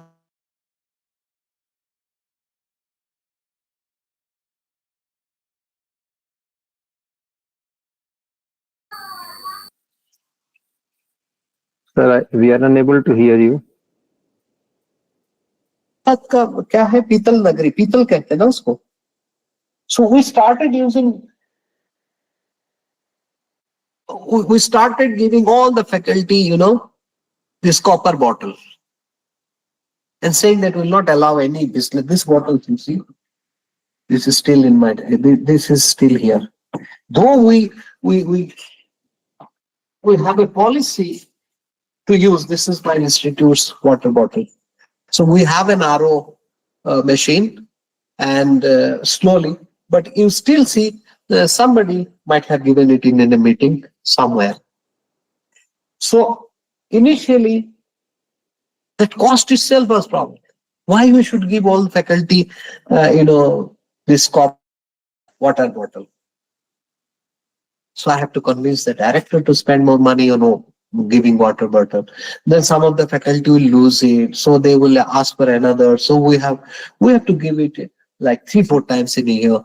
But at the end of the day, in actual calculation, we saved more money, not buying plastic bottles in our conferences and departments. So whenever you take a deviating sustainable leadership position and deviating principle, you will have to convince a lot of people. You must gather that persistence and patience and energy. Only then you will move forward. If you bogged down by so many people telling you, sir, मान लीजिए ना, अरे sir वही सही है, bottle खरीदने में इतना पैसा है नहीं, बिस्लरी मंगवाओ, कराओ कॉन्फ्रेंस, और कॉन्फ्रेंस खत्म हुआ तो पंडाल के पीछे प्लास्टिक का ढेर, तो फिर आप सबकी बात मानिए. Leadership is not for you. Move broadcast to conversation. The emerging leadership, particularly with Gen Z, the kind of students we have in our class, They are not the kind of students when we have been. We are the Xanax 90 students. Completely different. Patience level is different. Conversation level is different. Social life is different. So we cannot continue to hold that leadership comes from the broadcasting. And many people think like that. Many people will give you the guidance like that. Sir इसमें discuss ज्यादा मत कीजिए, बोलिए आप chairman है, decision आपने लिया है, मानना पड़ेगा, डिपार्टमेंट में काम करना है कि नहीं. Don't get into that trap of egoistic dialogues. Today, you have to have a conversation. Fear is there. Some people will tell that sometimes it can be negative. If you are conversational, people take you as a kind of weakness. In this institute, I'm told about a director that वो जब office में होते थे तो corridor से employ नहीं जाते थे, इतना डरते थे उनसे. Now, with all due respect, he built this institute. He has been a director many years ago. Before me, he is my senior. He is no more. But the legacy you see, the culture you create. Now, if anybody walks in front of my corridor, can be translated into my weakness. अरे ये तो सबसे हंस के मिलते हैं, इनसे कोई डरता नहीं है. वो तो डायरेक्टर वो हो जिसके कॉरिडोर के सामने से कोई ना गुजरे. And I'm telling you stories which are folklore. इस इंस्टीट्यूट के बरंदे में every university has these kind of stories. तो वो जमाना गया where you have to be dictatorial. We must have a conversation. Mind it, our target is not to be the regular conventional. Our target is to become both leadership, communicating that leadership, and we are talking about sustainable practices in terms of green blue economy. So we must have a conversation and approach. And it starts with tip number 1, proactive listening. Understand the concern and aspiration of stakeholders, especially skeptical ones. जो आपकी plastic बोतल खरीदने की proposition, अरे BC साहब ने 5 लाख रुपए का ग्लास बोतल का ही ऑर्डर दे दिया, इसीलिए बिस्लरी बैन कर रहे थे, उसमें कमीशन मिल रहा होगा उनको. If you listen to that kind of hava wala discussion, gossip, you are not for leadership. You have to therefore think about that. Who will be the people who will see that you are buying 1 lakh रुपए का plastic बोतल खरीद लिया BC में. If you have bad luck, it might even hit a newspaper. कुलपति जी ने 1 लाख रुपए की प्लास्टिक बोतल खरीदी, क्या नाम है, ग्लास बोतल खरीद लिया, जबकि कॉन्फ्रेंस में सिर्फ 50 लोग आए थे. They will connect unnecessary things. You have banned this conference distillery, so you said, registrar, please buy bottles, enough bottle, instead of giving plastic bottles, like 5-day conference, 500 bottles, give all the participant, 100 participant, one gift from your university. But people will connect it to cost. They will say that so much money is being spent in buying bottles. These are people who are skeptical ones. Even in good way, if you go to उनको अगर पैर छू के आप प्रणाम करने जाओ ना, तो सोचेंगे आप जूता चुराने वाले. But you have to understand that these people are there in the society and they are also your stakeholders. You cannot ignore them. So understand the concern, aspirations of your new generation. But especially you try to understand what the skeptical people, questioning people, the gossiping people will think about. And therefore, you create a participatory platform. You can have weekend meetings, you can have interaction, you can have some committees, whereby you can disseminate and without giving orders, you can converse with them in committees, in interaction with students, town hall meetings, and slowly they will see that this person communicates. He speaks a language which we want to listen. He doesn't dictate. He's not showing that I am the head, I am the chairman, I am the provost, I am the warden, I am the proctor, I'll do. It might survive for through the proctor thing. वो चलेगा कुछ दिन. लेकिन whether you have a sustainable leadership, it will not sustain. It will sustain only when you are a proctor. It will sustain only when you are a warden. The day you are gone, you are not remembered. Your leadership did not sustain even more than 1 month, or rather people are happy that you are gone. Create a leadership which will sustain long after you are gone. And therefore you have to create participation and conversation. Embrace co-creation. Involve communities. I used to, in my life, if I write a book, I wanted to write it like the 1 dozen vice chancellors I have seen or directors in my life in 32 years of career. And I want to write about them because I learned a lot. I learned a lot of good things from them. And I learned a lot of bad things which I should not do in my life. What they have done to me, I should not do to my colleagues when I have the power. That's my dream.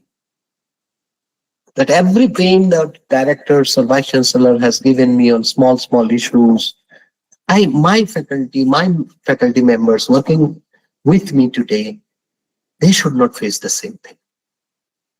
So you see, to do this, you have to create communities to design solutions. So one of the famous, yes, I'm closing. Sir, actually, we have to start the parallel session at 7:30. So if you this is the conclusion in the saying that one of the thing which we say that we try not to give solution. Even if you want to that solution, you bring it like they own it. So when you say a collaborative decision making, instead of saying मैं सोच रहा था कि आपसे glass bottle use किया जाए, you call a meeting, instigate or encourage some people to come the solution from one of your members, and then you jump onto that and say, okay, this is a good idea, let us implement it. This is far better than going as a kind of dictatorial leadership that I attended a session by Professor Islam, and from tomorrow everybody should use glass bottles. That will be very dangerous for you to say. Thank you very much. And I don't know, now I don't have perhaps the Q&A session, but I'm always welcome. You can note down. Do you see my screen till now? So you can note down my email ID. You are ready to write anytime to me any question which you had today, but shortage of time we have to answer. Thank you very much. Thank you, sir.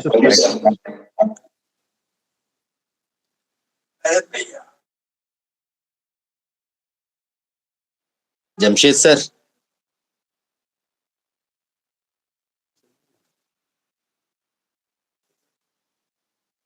Go ahead with the Yusuf sir. Please give the vote of thanks. Okay. Thank you, Jamshid sir. Thank you, Professor Islam Saab. It was a very insightful session. One thing I must say that you are a wonderful storyteller, sir. I learned a lot, and I'm sure that everyone learned a lot from your experiences. I would like to thank the Department of Management, especially Dr. Muhammad Jamshed and Dr. Asad Ahmed for organizing such a wonderful event.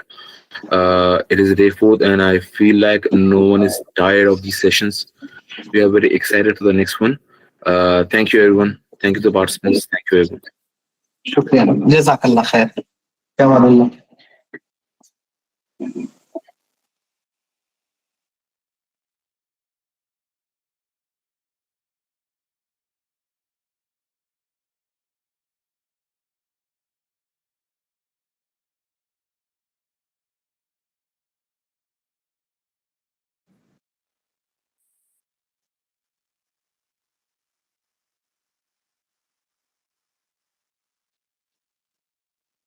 Dear So should we- participant, please move to the another one. Kindly move to the another talk. It is being started, and please leave this so that I can do coordination. Please leave.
Is in the foundational mode. And so I also request all the participants to use the content of this particular presentation very responsibly, because it's something which is not published, but we are working on it. It's quite novel, and I'm looking forward to it in terms of translating it into a project or certainly a publication. So I will start with my presentation, and here I would like to share my screen.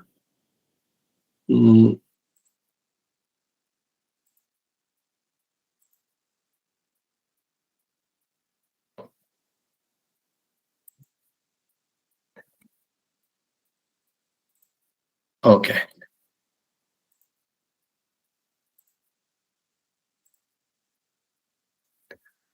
And also I would like to take the present mode here. Just bear with me for a moment. Perfect.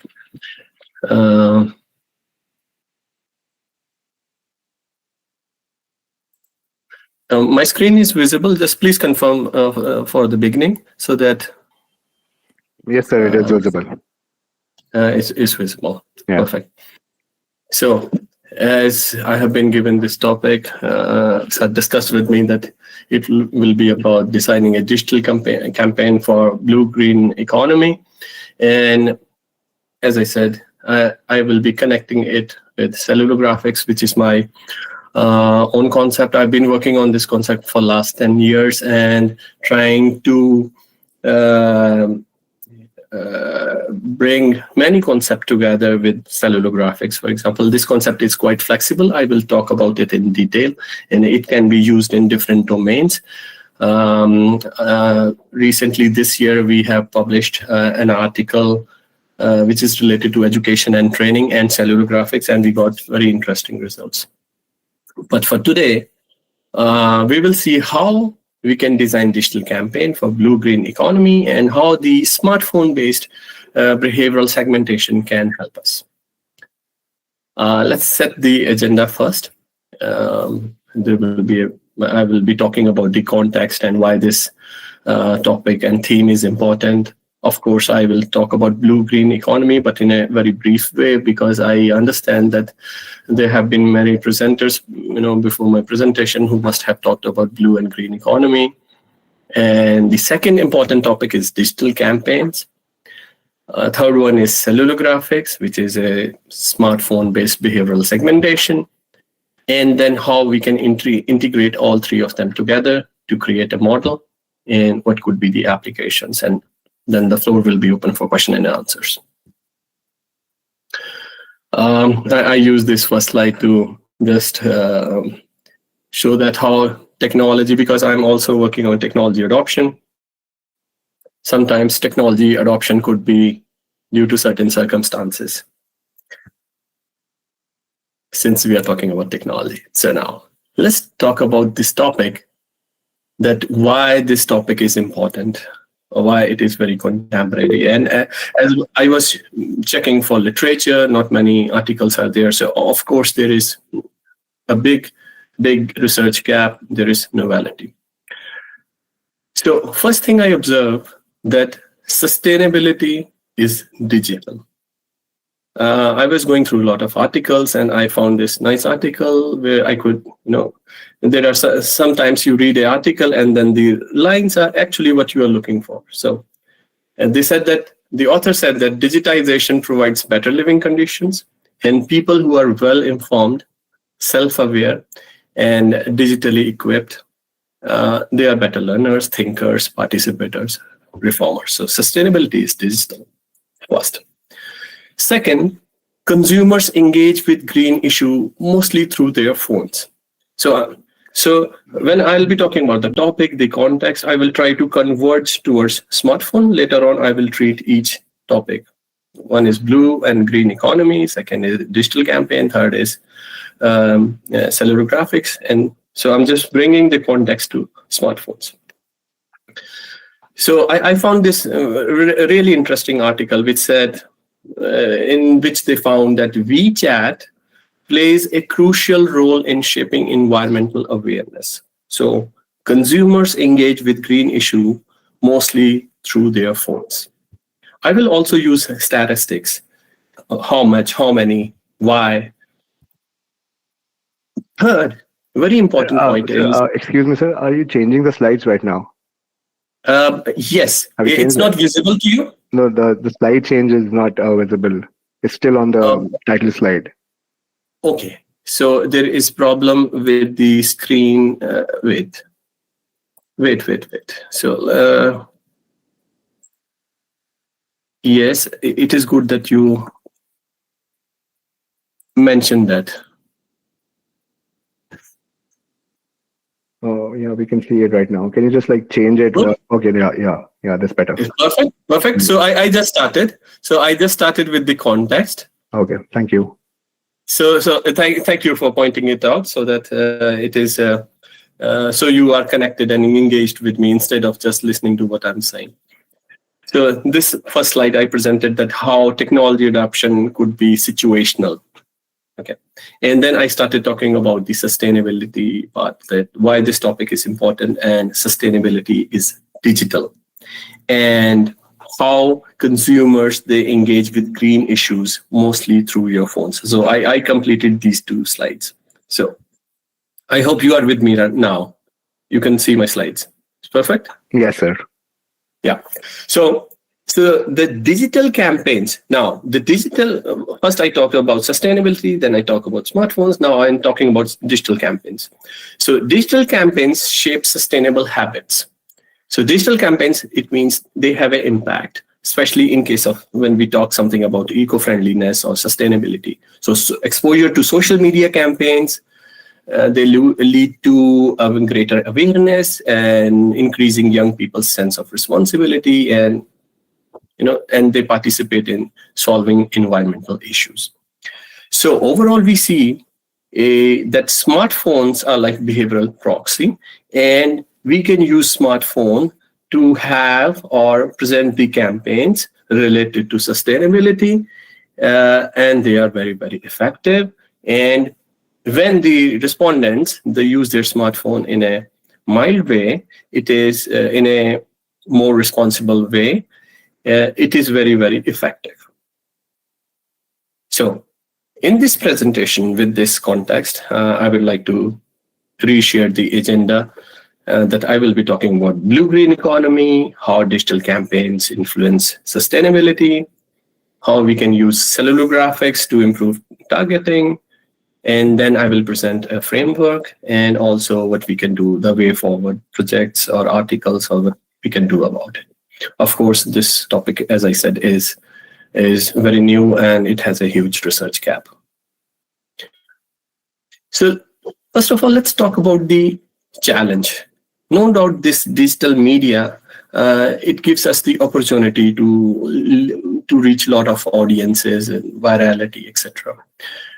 There are certain challenges. So there are pros and cons. Like there are challenges and opportunities at the same time. For example, the average screen time globally is quite high, 6 hours 40, almost 7 hours. But high screen time can be problematic sometimes, because if you are exposed to a continuous stimulus, you become desensitized. You're going through so many reels, for example, you're doom scrolling, and you're just watching but not reacting to it, just consuming. And the second point is related to it. That is the concept of information overload. We have so much information, useful, useless, we do not know. And our attention span has become short. So that's why this TikTok and this Reel, Instagrams and YouTube Shorts, they came into existence, because they also understood that, okay, our the attention span, let's limit it to 30 seconds. And just let's have the more variety, more dopamine, let them enjoy. So second challenge. Third is sustainability messages. They are competing with entertainment. So most of the time, if we observe ourselves, when we are consuming such kind of social media or any kind of, for example, as I mentioned, doom scrolling, most of the content is about entertainment, and it's like 80-20. 80% of the content is entertainment, 20% we like to watch something which is useful. So here, sustainability, if you want to present as a campaign through such kind of social media, which is dominated by entertainment, so there will be a competition. Then we need to have a user-centric campaign, and which is only possible. So I will be presenting the solution to it, that how we can use smartphone to be more precise, more targeted, because previous segmentation, as I talked about, demographic, psychographic, behavioral, technographic, webographic, even geographical. So they are very diffused. I will talk about it later when I talk specifically about cellular graphics. So these are the digital attention challenges. But in this situation, smartphones are really useful. Why? First, smartphones are now, they are like a decision tools.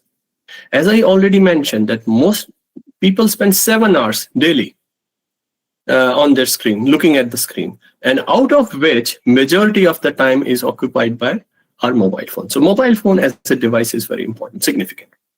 Second, mobile phones can be gateway to eco-information, any kind of information. So it is important for eco-information as well. And the patterns that we observe can be used for behavioral segmentation. I call it cellular graphics. And this smartphone-based segmentation can be very, very precise, very, very personalized. So I was going through this article in which they said that smart product like smartphone with rich functionality and multi-interactions, customer interaction preference can be fully realized.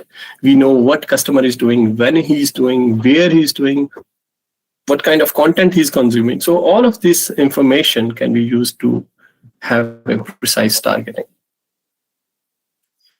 Now, I finished the initial context and introduction of today's presentation and this, I would say, idea sharing. Whenever there is change in color of the background in my slide, that means I'm starting a new topic. So now let's talk about the blue and green economy. I will just use one slide for each of these topics, so that to be very brief, because I believe it is already well explained by earlier speakers. So green economy can be defined as low carbon, resource efficient, and socially inclusive. I have used this definition from United Nations Environment Program from their website. And in a green economy, it helps in growth in employment, income, and driven by both public and private investment. reduce pollution, reduce carbon emission, enhance energy, resource efficiency. So all the good things that we can derive from the environment while we use it. So also preventing the loss of biodiversity and the ecosystem. So this is green economy. And so blue economy is something similar, like we have to take care of the environment. It is largely about oceans. So what we are taking from.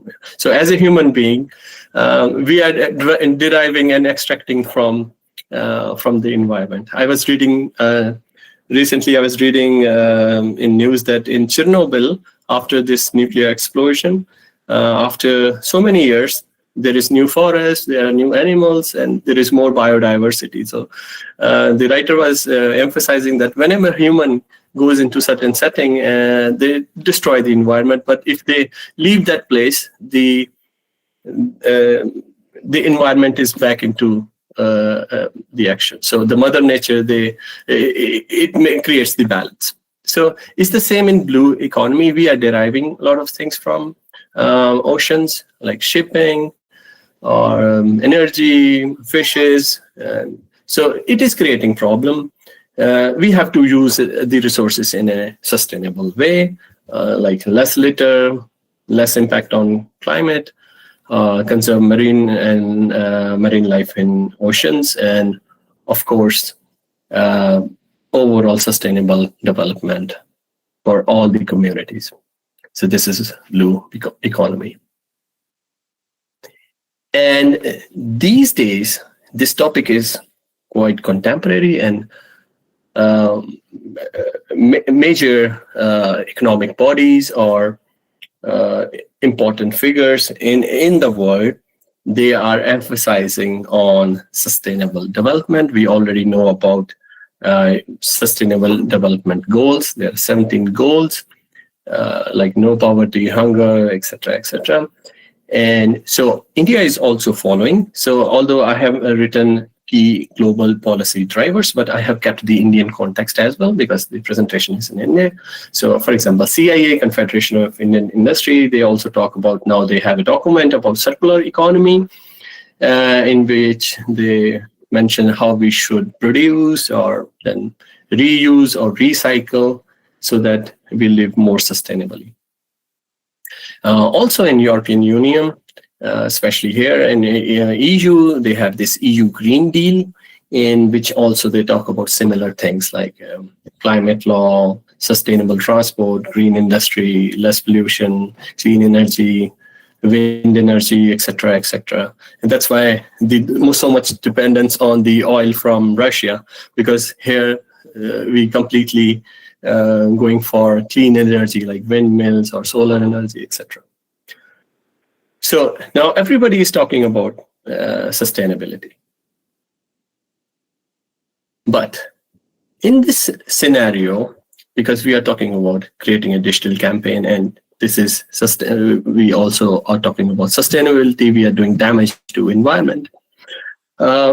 Digital communication has become very crucial.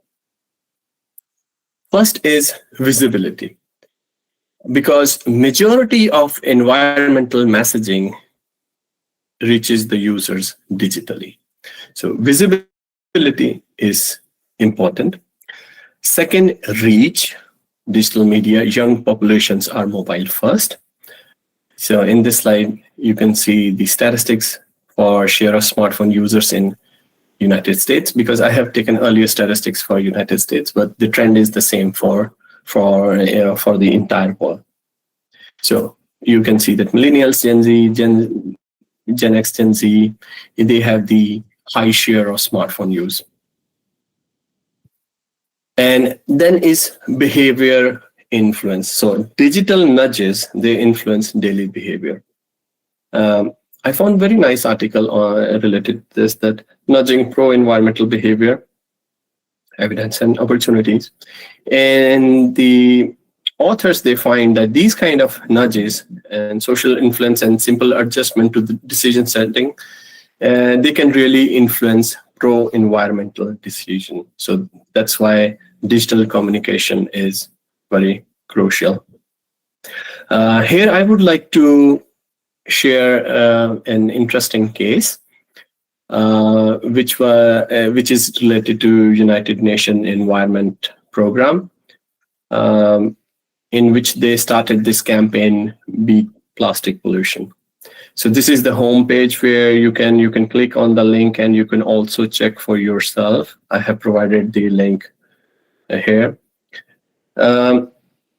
This campaign was quite successful, but okay, I can also share more about that, what this campaign is. So this plastic campaign is a digital global campaign launched by United Nations Environment Program, as I said, and it aims to reduce plastic waste by using digital platform, social media storytelling, and citizen engagement tools to derive behavioral change.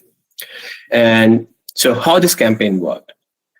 So it became really successful because the message and the campaign was simple. It had relatable messages, strong digital presence, and UNEP, United Nations Environment Program, used Instagram, Twitter, Facebook, TikTok, social media. So they use short videos, visual infographics, images of ocean and wildlife, and they used hashtag and a lot of user-generated photo of people reducing plastic use, that how people are contributing to it, and they shared it over the social media and made it very, very much viral. And why it worked? But it really became very successful because this campaign gained millions of interactions worldwide, and as it tapped into the strength of digital platform. So it's one of the cases where we can say that it was really, really useful or very effective as a digital campaign. So they used emotional and visual storytelling. As I said, we are sharing of eco action in my previous slide. As I said, the visual infographics, short videos, user-generated content, so viral social media challenges, and a lot of influencer and policymakers, they started sharing the campaign messages, and it became very, very popular. So what is the takeaway from this campaign?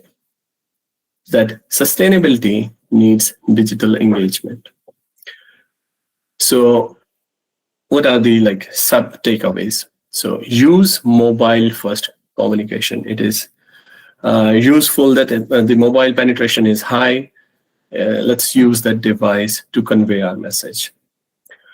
Use simple, visual, emotionally compelling content. Use simple content which everybody can understand, and they can digest it, and they can take action on it. And that's what third point is about, that enable people to take small, easy actions. If you make very complicated messages, I will talk about it in how to design a digital campaign, people will not be able to act on it. So keep it simple and smart.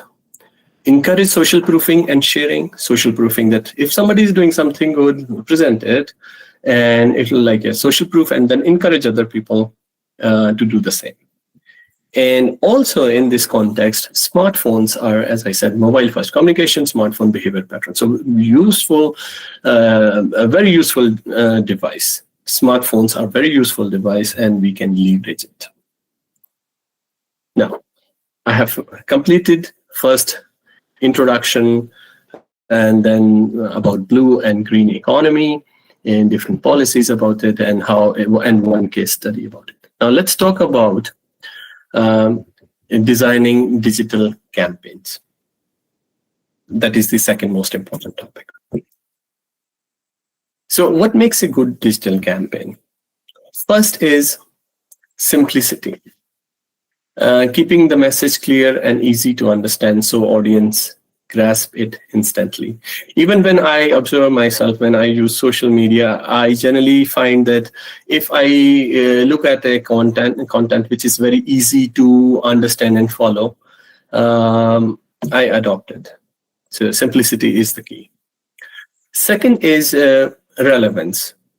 That is aligning the campaign with the audience interest, need, and daily experience. For example, if I'm exposed to some message by chance, although the algorithm is such that I will only see the content I am interested in, but even sometimes you have a glimpse of a content which is unrelated to you.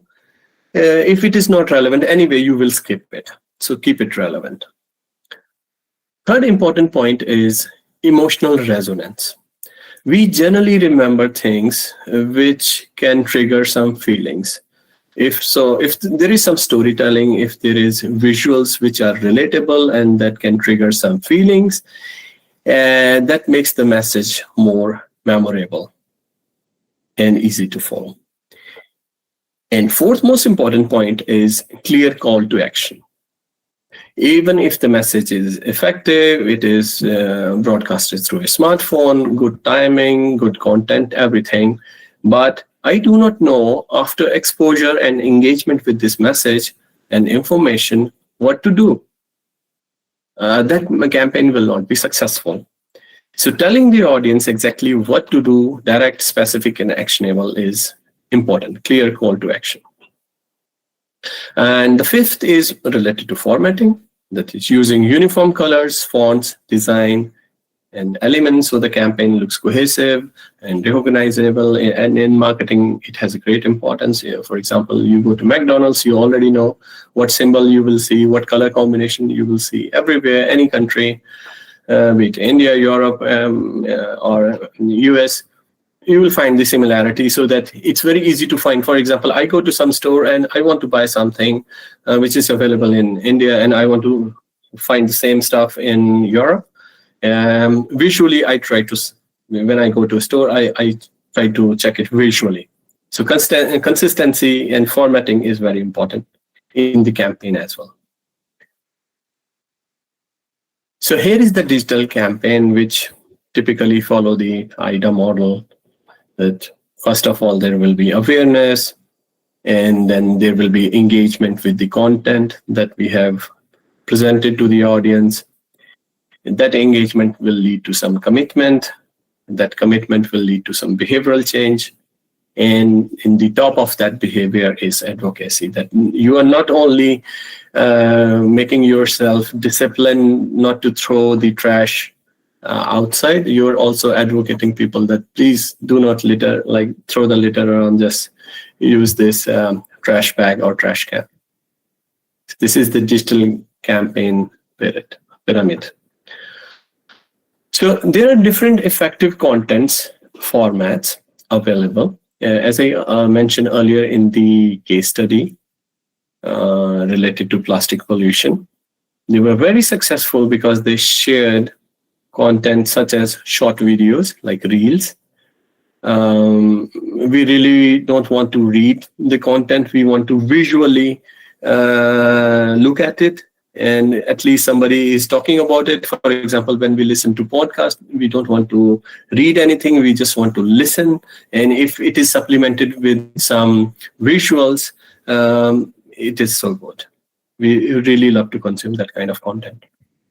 Also, infographics are very useful because when you talk about something using some facts and figures, make it nice and informative. So that informational element makes you believe in it. So infographics are also good. And then micro stories. So most of the time when we are listening to some podcasts, some influencers, many times I listen to people from different, like to a doctor, to somebody from fitness, from sports, or from special forces. So they share their special stories, short stories, that what happened, and one day we were traveling and this happened, suddenly we had a situation, and this is how we faced that situation. So these kind of micro stories are very interesting, and we listen to them. So all the podcasters, most of the time you observe that they are talking about mini stories, what happened in my life, or something they have been through. Also, another effective content is urban sustainability memes. Memes, everybody likes memes. It makes you laugh, smile. You can create you can convey a really serious message in a very funny way, and which is like accepted by everyone, and nobody feels offended. And another way of creating effective content is through before and after visual. For example, a picture of a beach when it is like totally dirty and a lot of trash is there, and after. That some volunteers come to that beach, they clean the beach. Now it looks so beautiful, environment friendly, everybody's happy. So this kind of content is very effective. Another very interesting concept is related to nudges. If I have to explain nudge in a very simple way, nudge is like a small push. For example, if I wake you up, if you're sleeping, I just push you and shake you, just wake up. So these are the small subtle changes in the choice environment that can influence people's decisions without restricting freedom. For example, I have trash in my hand, and I feel that my freedom is restricted. I should be free to throw trash anywhere, but I see a signboard where there is written, please, be environmentally more responsible. Please throw this trash into this can and help us, or segregate the trash. Especially here in Europe, they have 4 boxes, like one for plastic, one for glass, one for kitchen waste, and one for dry waste or paper. So small nudges, they help you to be more disciplined, and it has a relevance in the context of sustainability and blue and green economy. So there is a very interesting book you can go and read by Thaler and Sustain about nudge theory, but how these nudges work in this context. So I will talk about the behavioral nudges. So we can have different options. So first is setting up a default option. I'm giving you examples so that I can explain it in a simple way. What I mean by a default option. For example, in your university, you have printers, and if you set the default setting that it should print on double side, then the user has to manually set to single-sided. Because we know that if we take prints on double side, it is more sustainable. You save paper. If you are printing 50 pages, you are printing 25. So you're saving environment. So first is setting up the default option. Second is gamifications. For example, students, they can earn points for every refill at a water station, and they can compete in a leaderboard. So it's very gamification everywhere. Even when I am learning new language on an application, you will find there are a lot of people learning language. What is your score? How much you are every week? Every week you are moving from one position to another position, and this keeps you engaged. Similarly, we can have eco badges. For example, we give plastic-free hero badge to a student who completes 7 days without single-use plastic. Another nudge could be social proof. As I mentioned earlier, showing people what others are doing so that they feel encouraged to do the same. If somebody is doing, for example, if you are living a very sustainable lifestyle, we can quote example that look at him. For example, in our university, during springtime, we encourage use of cycle. Like we call it Prasedu Undo Kolo, means we go to work by cycle. So it's more sustainable. And then we give the reward to the person who completes this challenge. Okay. And then there is positive reinforcement, of course, where like if a student is consistently recycling or living more responsibly in a environment-friendly way, we can give them certificate, bonus campus points. They can use those points for something, maybe for canteen, for meals, or for credits, taking books or something. So these behavioral nudges are really, really important. And another aspect which is very important is digital storytelling. Here I would like to share this example of a brand called Patagonia. It's an apparel brand. So in this advertisement, you can see they're saying, don't buy this jacket, because they are promoting, let me magnify it. So you will see they have written a very nice story that it's Black Friday. Actually, Black Friday is going on at the moment, and during this time, you really get very nice prices, and you are you have so attractive deals, and you are really feel like, okay, I should buy something. But they are discouraging it. They are emphasizing on reduce the waste, repair, reuse, or recycle. So as a brand, we can really see this brand. They are environmentally responsible, but they have used the storytelling in a very effective way. There is a narrative structure. There is role of emotion. Also, it is believable, because if something is not, because I will also talk about greenwashing, where companies, they are making very big claims that we are doing this for environment, but in reality, they are doing nothing. And so your message should be authentic, and also there should be some visual persuasion. For example, here we have a visual, we have a narrative, we have in the text something which produces emotions, and you follow it behaviorally.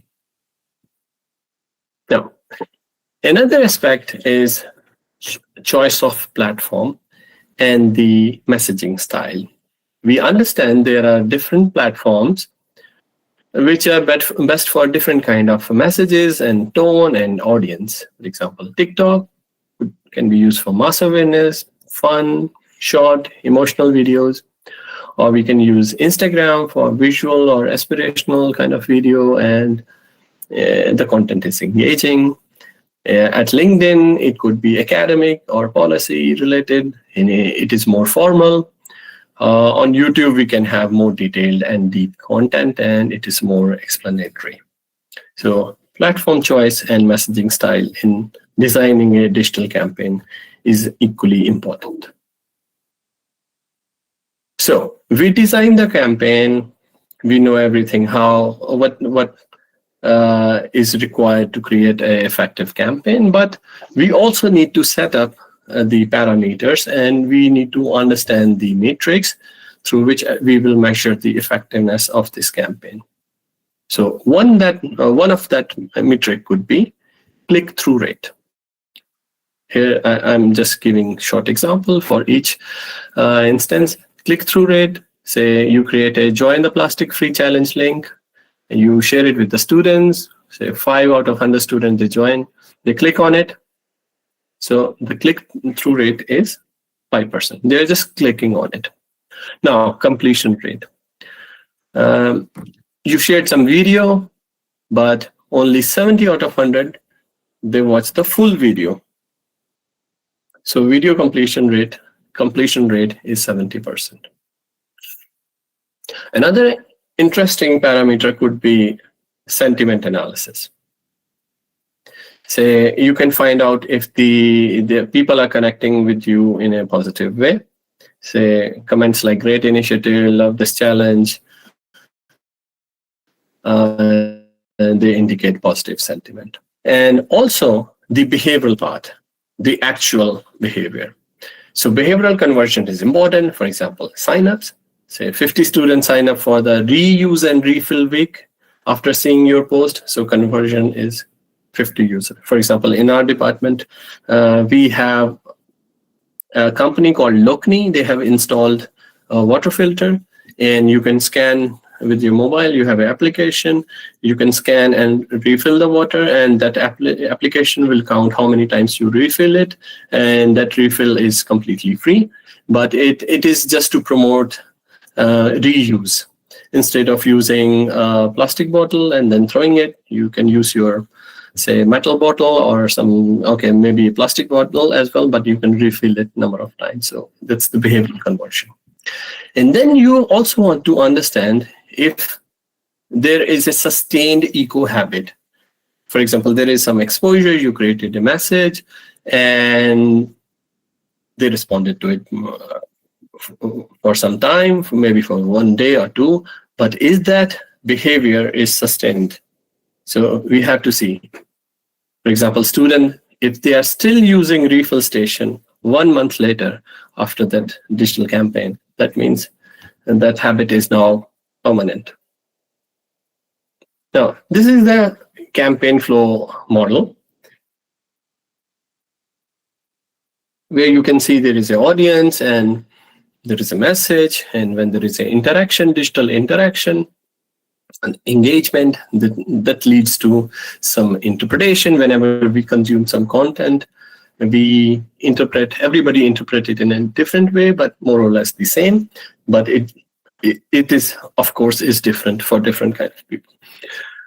And then there is an action based on that interpretation, and then further reinforcement. So now we have understood that what we should include in a good campaign, how to design a message, what platform we should choose, and what could be the tone. And now let's look at the pitfalls and how we can avoid them. As I mentioned earlier, you have to keep your message very simple. When there is an complicated message, for example, you use words like decarbonization pathways, circular economy loops, polymer life cycle emissions. For common person, it is very difficult to understand. So you have to write or create something which is easy to consume and digest for the common public. Second problem is fear-based overuse. Sometimes we design campaigns based on fear. I will show you some examples. But sometimes overuse can create desensitization, anxiety, or message rejection, especially among young audience. For example, if I want to, I remember during the Gaza war, this conflict, there were a lot of campaigns regarding the people who are affected by it and how they are living, their living conditions. So some of the messages and videos were very disturbing. So sometimes people they will not like it and they will skip that campaign. So although that campaign is for a better cause, but it can be rejected because it is based on fear. Then another problem could be greenwashing. There are companies, most of the companies, they are promoting themselves as eco-friendly companies, and they exaggerate their claims that their sustainability efforts are so good, CSR and everything. But it's not the case. We call it greenwashing. And fourth problem could be misalignment with audience behavior. We have to choose the right platform. If there is wrong platform, wrong tone, wrong format, the content will become, the purpose will not be solved. Instead, you will have the opposite effect. So these are some of the examples for fear-based campaign and greenwashing. In fear-based, you can see there is a child, and they have written the future is plastics. It's in our blood. So most of the times we are talking that we are having plastic in our blood because even, for example, chewing gums, they are like microplastic and we use it. So when we are chewing them, it's like a plastic, we are ingesting it inside of us. And of course, we are using plastic in for cooking and utensil for storing, washing, cleaning, everything, we have plastic. So this is a fear-based campaign. And this is example of greenwashing where, so very nice statistic infographics I got from this website, where they mentioned that 60% of sustainability claims are by fashion brands are greenwashing. They are just writing it for the sake of because it's trending. For example, some people say that I'm into yoga or meditation, although they are not into it, but it's trending, so you say it. And because, of course, you can change the perception of the person who is listening to you. Now, so what we understand, so I almost finished how to create a digital campaign. So digital campaigns succeed only when they match smartphone behavior pattern. So now I'm converging towards cellulographic. So we understand that sustainability, if we want to make sustainability campaigns, we have to throw the message digitally. We have to put that message digitally to the audience. But what is the right device and medium? Smartphone is the right device and medium, but we have to understand how it works. Now here, I would like to introduce you to this concept of cellular graphics. But I would like to share the background. Typically in marketing, we see that we have these segmentations, as you can see in this presentation, this year. This is the year when it was first proposed. I did not include geographic segmentation because it is very difficult. At least I could not trace the time when geographic segmentation was used for the first time, because cities, countries, and continents, they exist long time back. It dates to thousands of years, and we have maps, etc., etc. If somebody if some audience know what is the source, I'll be glad to know. But I did not include it here. But I could find the source to demographics. John Grant, a Belgian statistician, he worked on this concept. Later on, this French botanist, Achille Gillard, he actually coined this term demographics in 1855. And then came the concept of segmentation by Wendell R. Smith, that if there is a homogeneous group, then we can segment it, we can target it and position.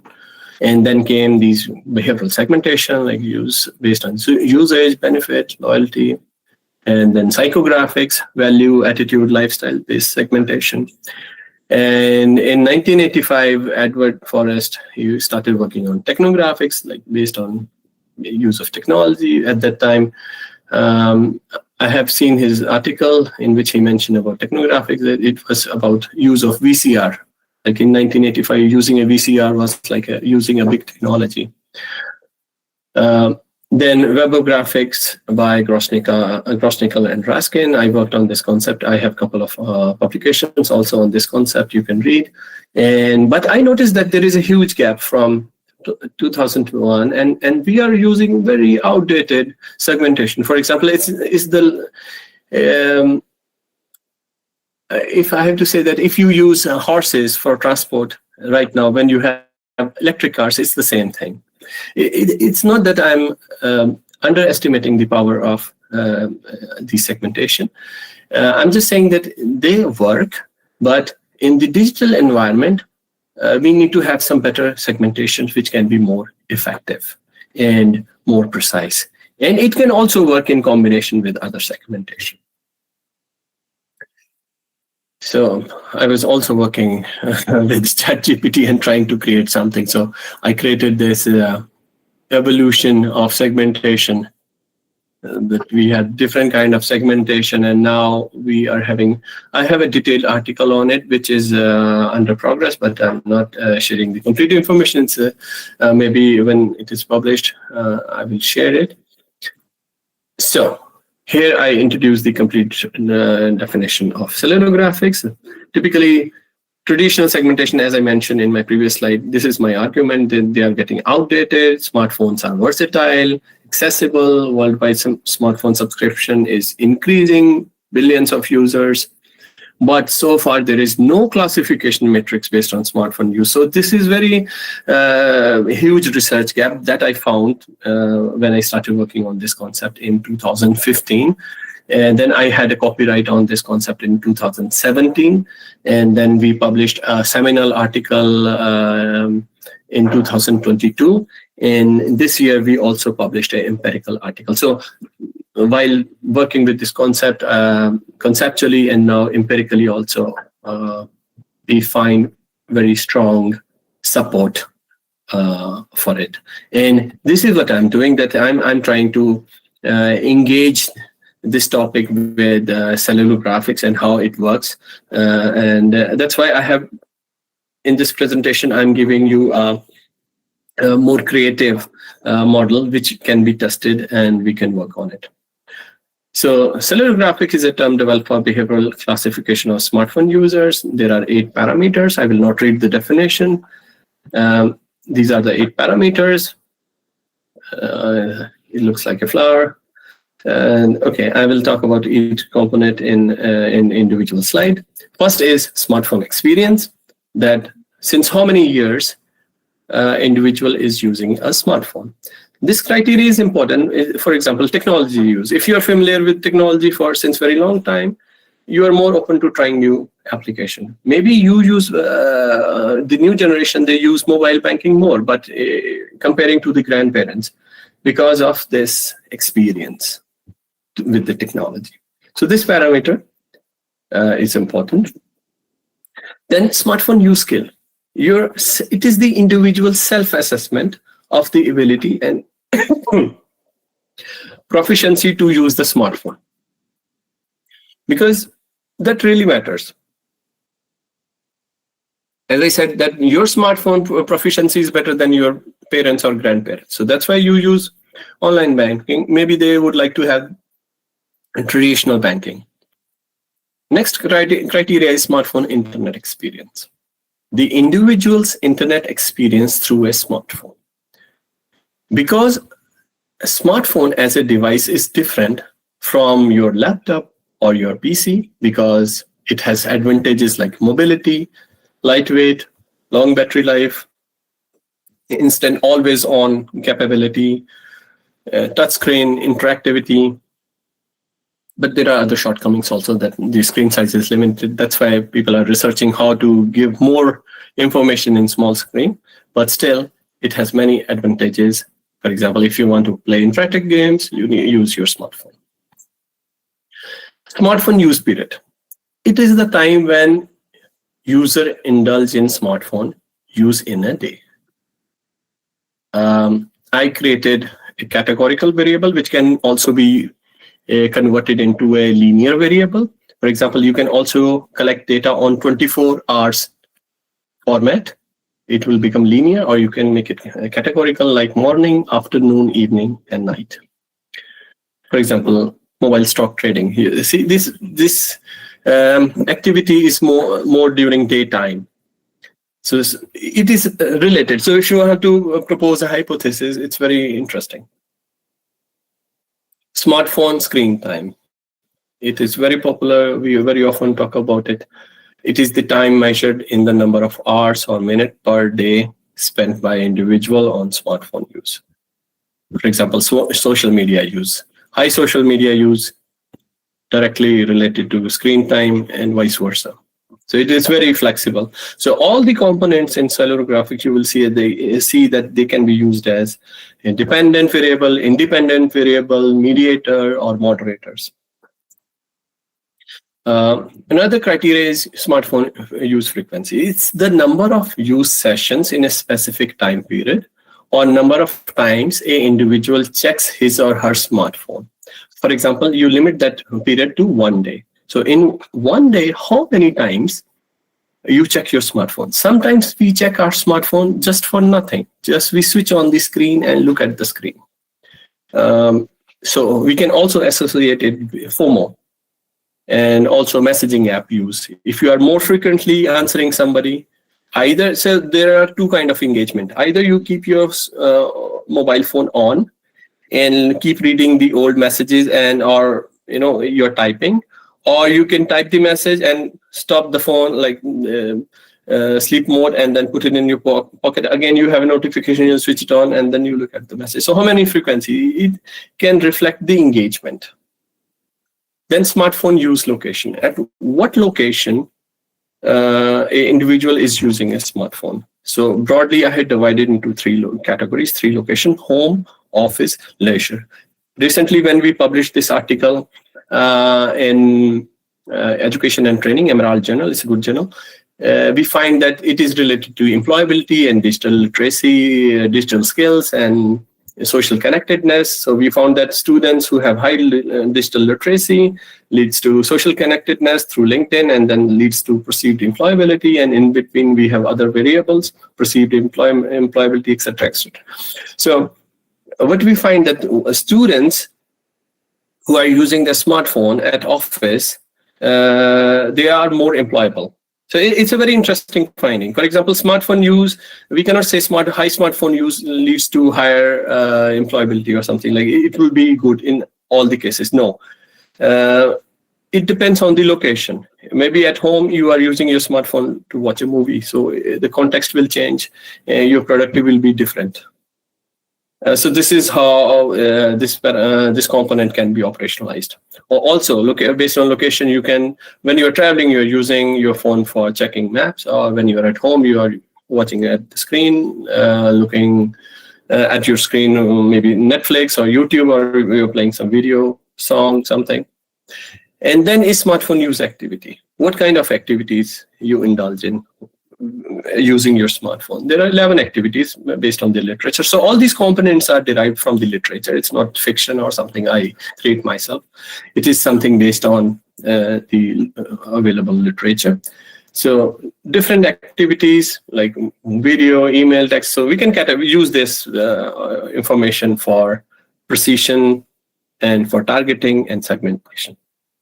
Okay. Now, I will try to link these dimensions for a digital campaign. So I find out a few constructs which are very interesting, very novel, and they can be put together to create a model, and we can have a very elaborate or even more variables. So, but I have not created the model at the moment. It's just I'm sharing the basic information. So first is engagement intensity. I will talk about each variable one by one in each slide. Then it's app ecology, mobility behavior, cognitive anchoring, sustainability, affinity, and a very interesting concept called digital amnesia. So engagement intensity, how long and how often a person uses their smartphone. So if I say a student who unlocks his phone 150 times a day and spend 5 hours scrolling, we know that there is high engagement intensity. So it makes sense. So I'm trying to make a connection of these variables with cellular graphics because they are conceptual, but how we can measure it. I will also share a complete table where I have made a comparison that what are the conceptual variables and how they can be measured. So one is engagement intensity, I already explained. Second is app ecology, the mix of ecosystem of apps a person uses. For example, social entertainment, productivity, education, or it could be dating apps, like if you're using Tinder, Bumble. So from the app use pattern, that which app has been used for more time, you can check it yourself in your phone also. For example, in Android, you can go digital well-being and parental control, and you can have all the information. So as I explained, a user who mainly uses Instagram, TikTok, Spotify, Netflix has a social entertainment app ecology. Somebody who's using Google Scholar, Mendeley, or News app has an academic productivity app ecology. Then is mobility behavior, which is related to location and times of day. For example, a student mostly uses their phone during commute times in cafeteria or between classes or campus. This pattern represents their mobility behavior, like how they are moving and what time they are using their phone. Then cognitive anchoring. How much a person relies on their smartphone for decision making, for planning, for remembering things. And this is where nudge theory comes into action. For example, if I always keep a lot of alarms in my phone for waking up, going to the gym, or what time I should study, what time I should go for my lunch or dinner, so that I am in discipline. So a user who depends on their phone for navigation, reminder, calendar, even everything, because now I totally, for example, in my case, I totally depend on my Outlook calendar. What time? So whenever I have an appointment, I straight away put it in my calendar so that I do not forget it. So my cognitive anchoring is there. From this behavior, I can say. Then sustainability affinity. A person's interest in environmental or eco-related content accessed via their smartphone. For example, someone who is frequently searching for recycling tips, zero waste influencer, climate-related shorts. So if based on the content, we can check their sustainability affinity. And then this concept of digital amnesia, that is tendency to forget information. Because we forget information, we try to offload all the information to the devices or to the cloud. This is going to be a big problem. This concept was initially found by Kaspersky Lab. If you know that it was a very popular antivirus company. I don't know if it is still existing or not. McAfee, Kaspersky. So because of this tendency, we depend on devices. So a student who cannot recall phone numbers, birthday, class, or deadlines, etc., will show a sign of digital amnesia. Now, so as I said, I have mapped all of these conceptual dimensions with cellular graphics. Say engagement intensity, how deep the user engage with their smartphone. So it can be seen through screen time, frequency, what periods, morning, afternoon, evening. And based on that, we can understand engagement, screen time. So high engagement equals to long screen time plus frequency plus repeated daily period. So each of these parameters you can see, even for app ecology, like what type and cluster of apps the user is using. So user activity, your internet experience. So I have mapped all of these parameters vis-a-vis these conceptual dimension to operationalize them, to measure them. And I have if you ask me, I have a scale to measure all of these dimension. It is available in my recently published article. I can share in the. So once you map the customer, you can map the campaign. For example, for heavy users, frequent short content, social first. If that kind of person is or audience is there, we will use influencer and virality. Utility first, then we will use some practical tips in the campaign. So these are the different campaign strategy based on the type of the user. If a user is digital amnestic, like forgetful, so you will put more reminder. Frequency will be high. If the audience is entertainment driven, then more gamification will be there. So this is just an example of a green campaign based on what I have just shared with you. First, we identify the smartphone segment. Based on that segmentation, we map the behavior with campaign need. If, as I mentioned earlier here, what kind of campaign is required. So short form video, peer influence, micro reverse, reminder. And based on that campaign design, we can have the developmental deployment strategy, how this campaign will be actually delivered to the audience, whether reels during the peak timings or push reminder at 10 a.m., at 2 p.m., at 5 p.m., like morning, afternoon, evening, what time? And weekly story shout outs, like it is for basically just for reminder later on, like weekly reminders, or whether we should have daily reminders. And this will lead in the outcome, like high student engagement or high refill. I have taken this example because this is what we do in our department, that we have a refill point provided by Lokani, and we refill the water bottles from that point. So what we can understand from this presentation, that based on this combination of blue and green economy plus digital campaign, and how we can design and deliver it through smartphone, based on targeting and segmentation, based on cellular graphics, we will have more precision, higher engagement, better habit formation, and like it is more personalized, I would say. When I say precision, also it is more personalized.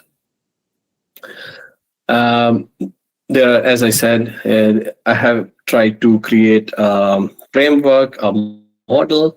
It is not yet published. It is just an idea, but I believe it is quite promising. And so we can publish a model, or like we can have an article. Even recently I have seen some call for projects in by ICSSR. So although I cannot collaborate in those projects because I'm in Europe, in Czechia, but if there is some possibility, I would love to collaborate, and you can always reach me for this kind of collaboration. These are the references you can find here. Any questions? And also you can find me here on different academic social media. So, or simply you can Google Cellular Graphics, you will find me anyway. Thank you so much for your patience. And I'm talking for last 1.5 hour, 1 hour.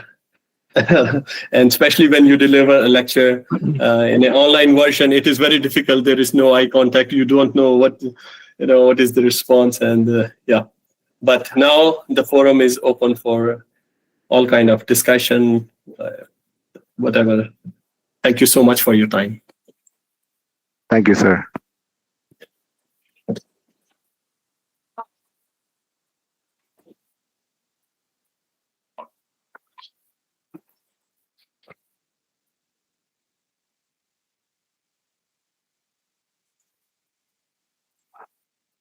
Are there any questions anybody would like to ask? Okay, Dr. Adam, if may I? Sure. Bye. Continue. Thank you, sir, for this wonderful insight. Just one thing that my question is from the very last part, what you were discussing, that how exactly the campaigns could go green. However, we have seen many of the campaigns from even good brands that these campaigns are mainly for greenwashing. Yeah. Their agenda might be to, lure more customers or to get more attention or something like that. But greenwashing is something which is very much in picture Yes. from the perspective of the researchers, from the perspective of even the customers who try and identify sorry about the background noise.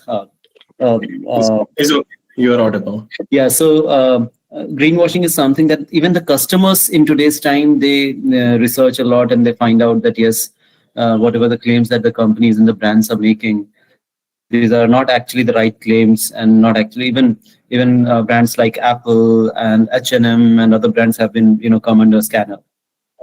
So whenever we look at certain campaigns and whenever we teach our students that while you put yourself into the shoes of a marketer and you try to work for some brand, what are your what are your suggestions for the newcomers who will be going into the field and they'll be practicing these brand campaigns to get away from the greenwashing concepts and putting their right foot in and getting the right outcome out of the whole process?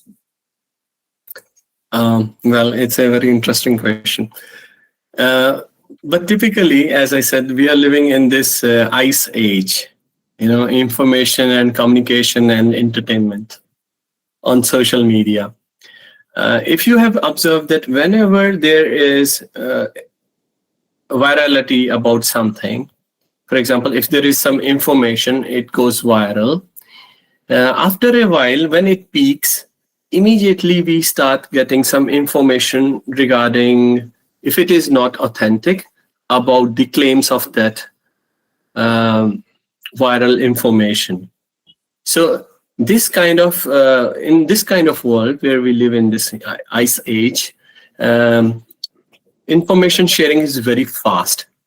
I would say earlier it was much easier for the companies or for anybody, for individuals, for countries, for music makers or music producers, or maybe in film media, to copy something and present it as your own.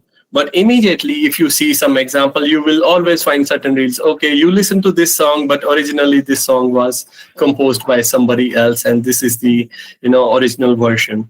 So now the awareness is already, because as I said, smartphone is a very mighty device. So now we cannot go anywhere without our smartphone. Like it's a part of your body. So I don't know what will happen. What is the future? Because already Meta is talking about these smart glasses.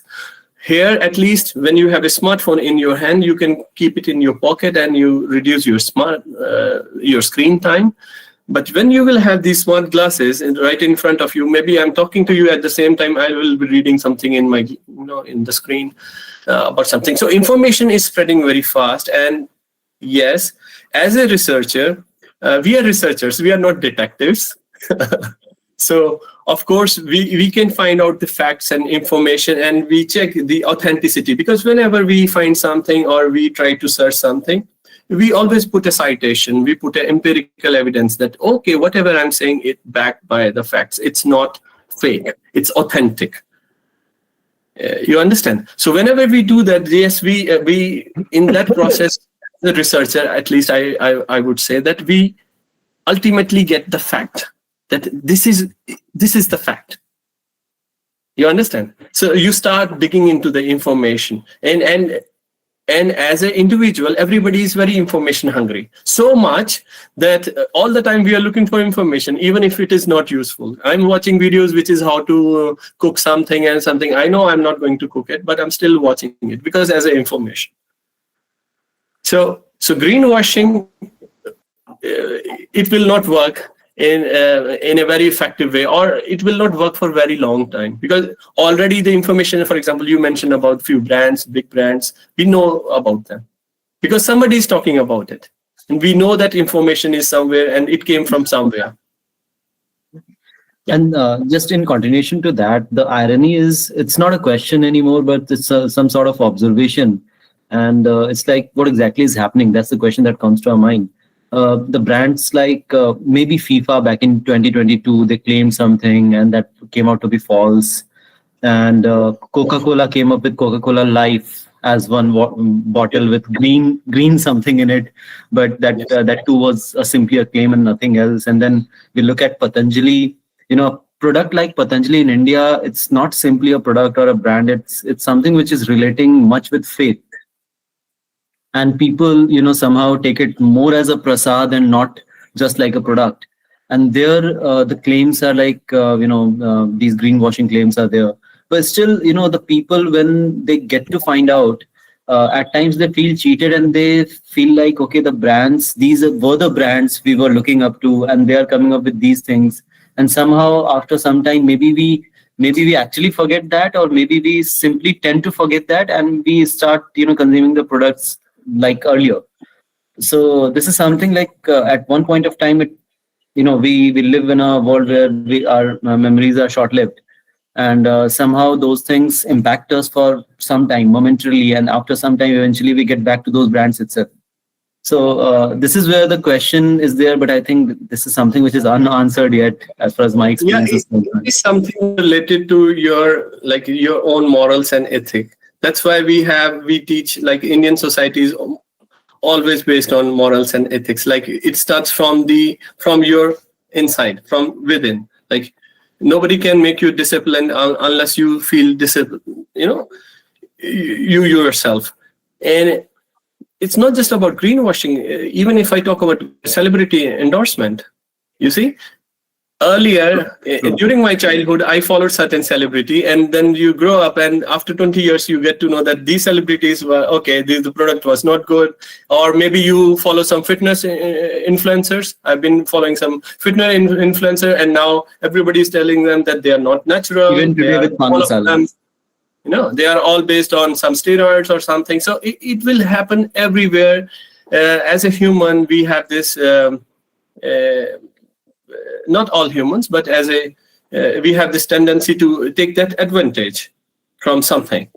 So it could be any kind of information. So whenever we have some information, based on that information, we try to take advantage. But now in this age, information is moving at very fast pace. So for how long you can take that advantage? Thank you so much, sir. Thank you so much for the insights. Really appreciate it. I have one say, actually, Pratik. Yeah. Say, as you were talking about, say, this greenwashing, and then you were talking about celebrity endorsement too. What if both of them are combined? A company which is, say, into greenwashing, and then there's a celebrity endorser actually who is endorsing that brand. Now, in that case, I believe in a country like India, it's very difficult to stop that brand. So social media is like that. If you open, I don't want to quote some examples, but still you will see that sometimes it is more destructive. And when this power goes into the hand of people who are irresponsible, it's uncontrollable. So, what do you have to say about us Indians? I'm working on this concept. I already I don't want to talk about it because it's something which I'm working for a long time, and I don't want to announce it because this is already streaming. I know I think this video is being streamed. But recently, if you know that China has made an announcement that influencers in fitness, in finance, or medicine, etc., they need to have some education before they make any claims. So this is very interesting initiative because at the moment you see people talking about everything. I noticed one influencer, he's talking about all the stuff. He talks about finance, he talks about what time you should sleep.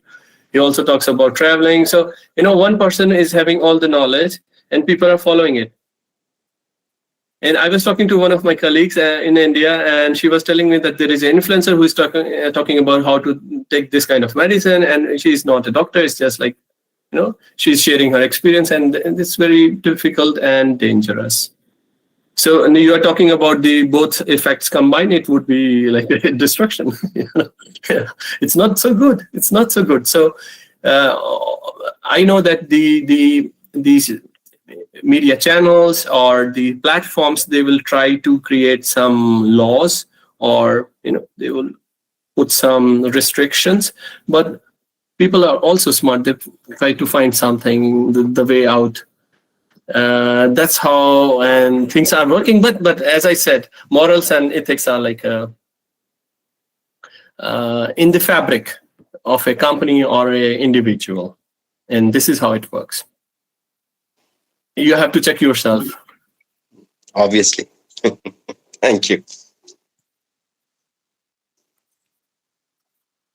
Okay, Dr. Pratik, wanted to ask one thing about your scale, the cellulographics thing.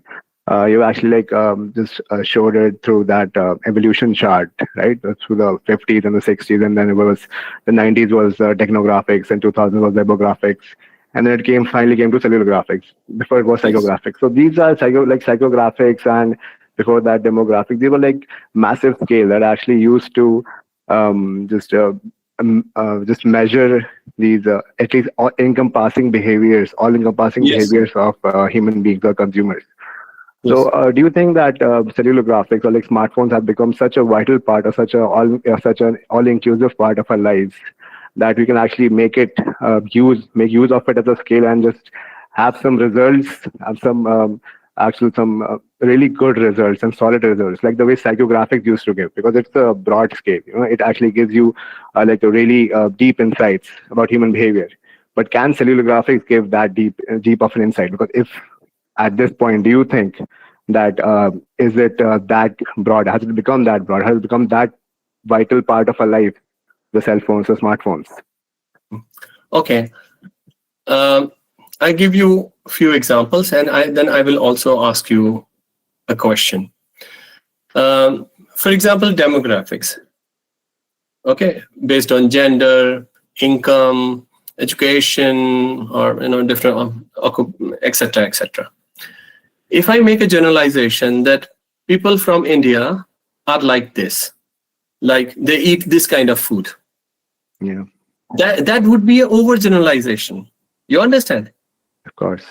India is a country of diversity. I cannot generalize based on, for example, first is this is a geographical segmentation, I would say. Yeah. But let's come to demographic now.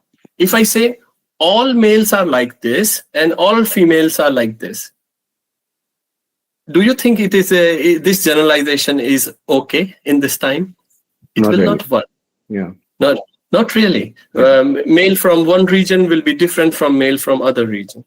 In their food habits, in their for example, talk about something, say apparels, the choice of clothes. So people in one region, they will wear some different kind of clothes. So it is overgeneralized. Similarly, if I talk about behavioral segmentation is based on behavior. if you, for example, I am buying a car, whether I'm buying a car for transport or I want to show my status. Mm. So even when I'm doing a behavior, my intentions are not clear. So also it's very difficult to understand. And when I talk about psychographics, say value, attitude, and lifestyle, they keep on changing, I'm telling you. My value system when I'm in India may be different. After coming here lifestyle may be different. Different food habits, different lifestyle, different patterns. You know, you get it from the society. So it is also changing. But in this case, what I see that cellular graphics is very precise. Because if I just take your information, for example, most of the PhD students and my master students, for example, they will, okay, this is customary to when you create your survey instrument. So you will have demographic profile, age, income, sex, location, and then you try to find the mediation, moderation, whatever, multi-group analysis, etc., etc. And most of the time you get similar kind of result. But recently, I tried finding more insights vis-a-vis cellular graphics. In one article, we found that difference. Even in my own article, my co-author chose to have demographic variables, and all of them were insignificant. So I have a separate presentation for demographics, which is for 1 hour, answering all of these questions. We are already, we have worked on all these questions, that how it is vis-a-vis if there is a face-off between these segments. I'm not saying that this is superior than previous segmentation. I'm just giving you the scenario. In a digital environment, cellular graphic will work better. For example, if I have your mobile phone, I will have more information about you, and I can predict more precisely. And also, what I want to say, take a case of gender. Now, gender is non-binary. If a man identifies himself as a woman and a woman identifies himself as a man, and you get the survey done, how you will interpret it? It will be very problematic. So the dynamics are changing. So in this case, I would say cellular graphic is very concrete, is useful. Yeah, Thank you so it's much. going to stay for a while. Yeah. Okay, that's nice. Thank you. Any other questions?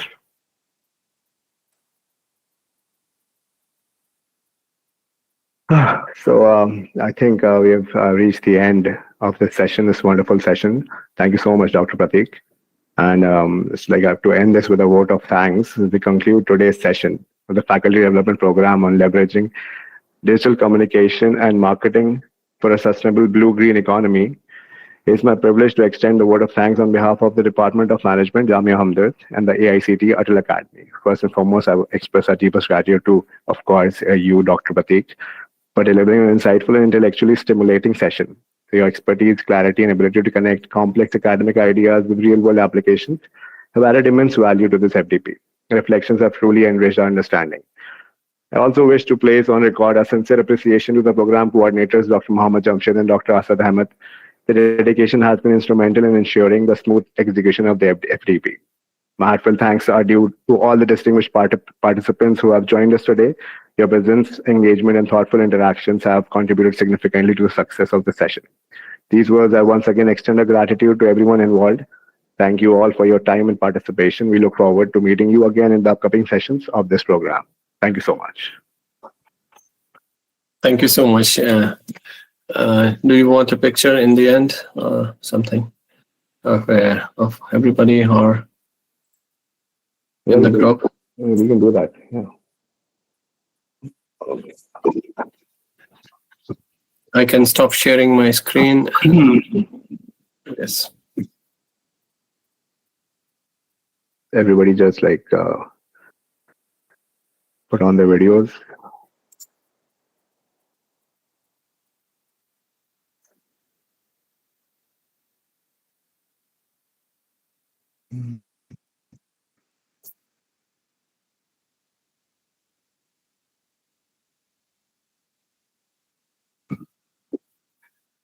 It's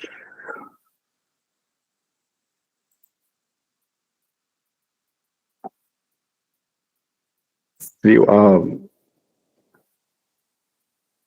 you can take a screenshot. Anybody can take a screenshot. You can take and share with me, maybe if you require it. In that. So if that is customary, yes, we can go ahead and take a screenshot. And you can, maybe Asad can share. Yeah, I'll share that. So we were recording it also, but we can share the link also to you. Fine, Here's the fine. link. Completely fine. Well, Okay. Thank you so much. Thank you so much for today. Yeah. Thank you, sir. Thank you, Prateek. Thank you. Okay. Thank you.